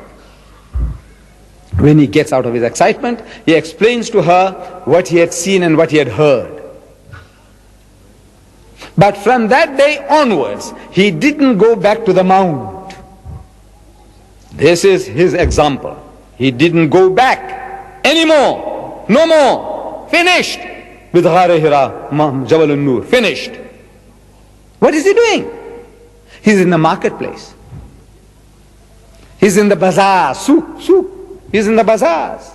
What is he doing? He's accosting people. He says, Assalamu alaikum. Wa alaikum salam. Say, Akhi, where you come from? He says, Yaman. He says, you know, Allah has revealed to me that He is but one Allah and I'm His messenger. Another man, Assalamu alaikum. Wa alaikum salam. Say, Akhi, where you come from? He says, Yathrib, Ul Madinah. He says, you know, Allah has revealed to me that He is but one Allah and I'm His messenger. Like a madman. Little wonder they call him Majnoon. Allah had to testify. Ma anta bi ni'mati rabbika bi majnoon. Say, by the grace of thy Lord, your companion is not mad or possessed. They're thinking he's mad. But he's doing the job, his master's job. This is where you and I are supposed to be. Allah tells us, لَقَدْ كَانَ لَكُمْ فِي رَسُولِ اللَّهِ أُسْوَةٌ حَسَنَةٌ. So most certainly in the apostle of Allah, you have the best exemplar. This is the example He set us. You and I are supposed to stand in the marketplace, proclaiming the unity of God. All the mushriks are abounding around you. Call them. He said, Rama is God, it's a la sharika lak. Say, Krishna is God, it's a la sharika lak. Say, Jesus is God, it's a la sharika lak. Say, Buddha is God, it's a la sharika lak. This is your job, my job. But I know you are terrified.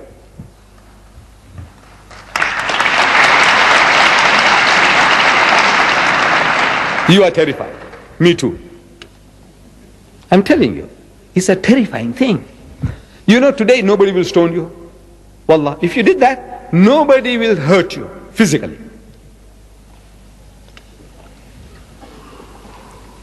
Then what are we afraid of? Of ridicule. What will people say? So Deedat is gone off his rocker. Deedat is mad. The Sheikh is mad. Dr. Billah is mad. Yes, we are afraid of that. You know that? We are terrified. People will call us mad. Thinking maybe you had a little tipsy. You might have taken something to drink or have taken some drugs. That these are good people. We also like to be one of you. They said very easy. Give your hand. So my ancestors gave the hand and they became Muslim. Had it not been for the Arabs, the urine of the cow, I would still be sprinkling on myself. Yes. I said, therefore, my father, every time we met an Arab as a young boy, he shook hands and he kissed the hands. And I also kissed every Arab's hand. My father was reminding me, he says, look, had it not been for these people, we would be where our cousins are still. So, they're looking for cows in the mosque. They're looking for statues in the mosque. It's an opportunity, God sent opportunity to explain to them. There is no better place than to deliver the message than in the masjid. So, we make the masjid as an attraction. Here, an African, a man who is looked down upon in South Africa, at the bottommost rung of the ladder, an African. This African is talking to European children, whites, Jews and Christians. He's talking to them about the unity of God. Look, they have come there not for that, for a lesson in theology. They have come there to be entertained. Some superficial knowledge of Islam, and we are doing the job. Look, if you want to do the job, wallah, I tell you, there are endless opportunities. It's for you, my dear brothers and sisters, and we need your help in this, that you also take this up. Start opening your mouth. Share what knowledge Allah has given you. And in that, you don't have to be an expert. If you have one fact, our Nabi Kareem sallallahu alayhi wa sallam, he said, "Balligh wa anni walau ayah." He said, deliver the message regarding me, even if you know one verse, one fact. Deliver it. Just talk, that one fact. Talk, and Allah will give you more. This is the secret of learning. Give what you have, and Allah will fill you up with more. With these words, Mr. Chairman, and my dear brothers and sisters, I'm very, very grateful to the Department of Information for creating such wonderful opportunities for me to come along and talk to you. I had actually come to this part of the world to thank the people who had helped me in projecting me to America, rocketing me to America, to give battle to that great giant Jalut, Jimmy Swaggart. I had come along.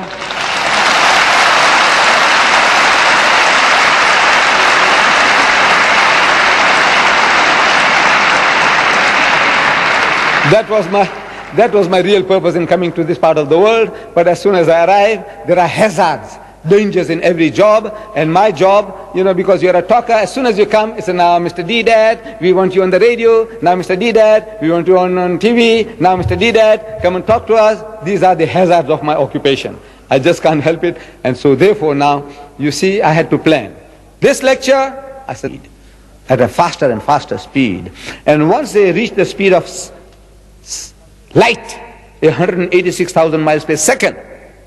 Once they reach that speed, we won't be able to see it anymore, because the light that is coming from there, it won't be coming anymore, it's going away. So we must discover bigger and better telescopes to see the sights, the wonders, otherwise we'll miss the bus. So they say that this universe came into being with a Big Bang, the Big Bang theory. Who says that? The most learned men of science, astronomers. They say, where did you get these funny ideas from?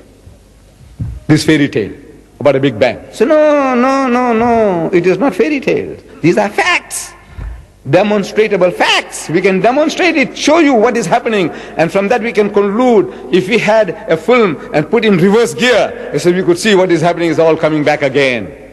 With the way it's going out, the balloon, if we can deflate it, you'll see it all coming back to one central point. And there was a Big Bang. When did you discover this? He said, yesterday. Because 50 years is yesterday in the history of man. What is 50 years? Nothing. As an illiterate man in the desert, a person who didn't know how to read or write, a person who couldn't sign his own name, he couldn't have known this, could he? He says, no, never. Impossible. Man doesn't know astronomy. He hasn't got the instruments. He hasn't got a telescope. Nothing.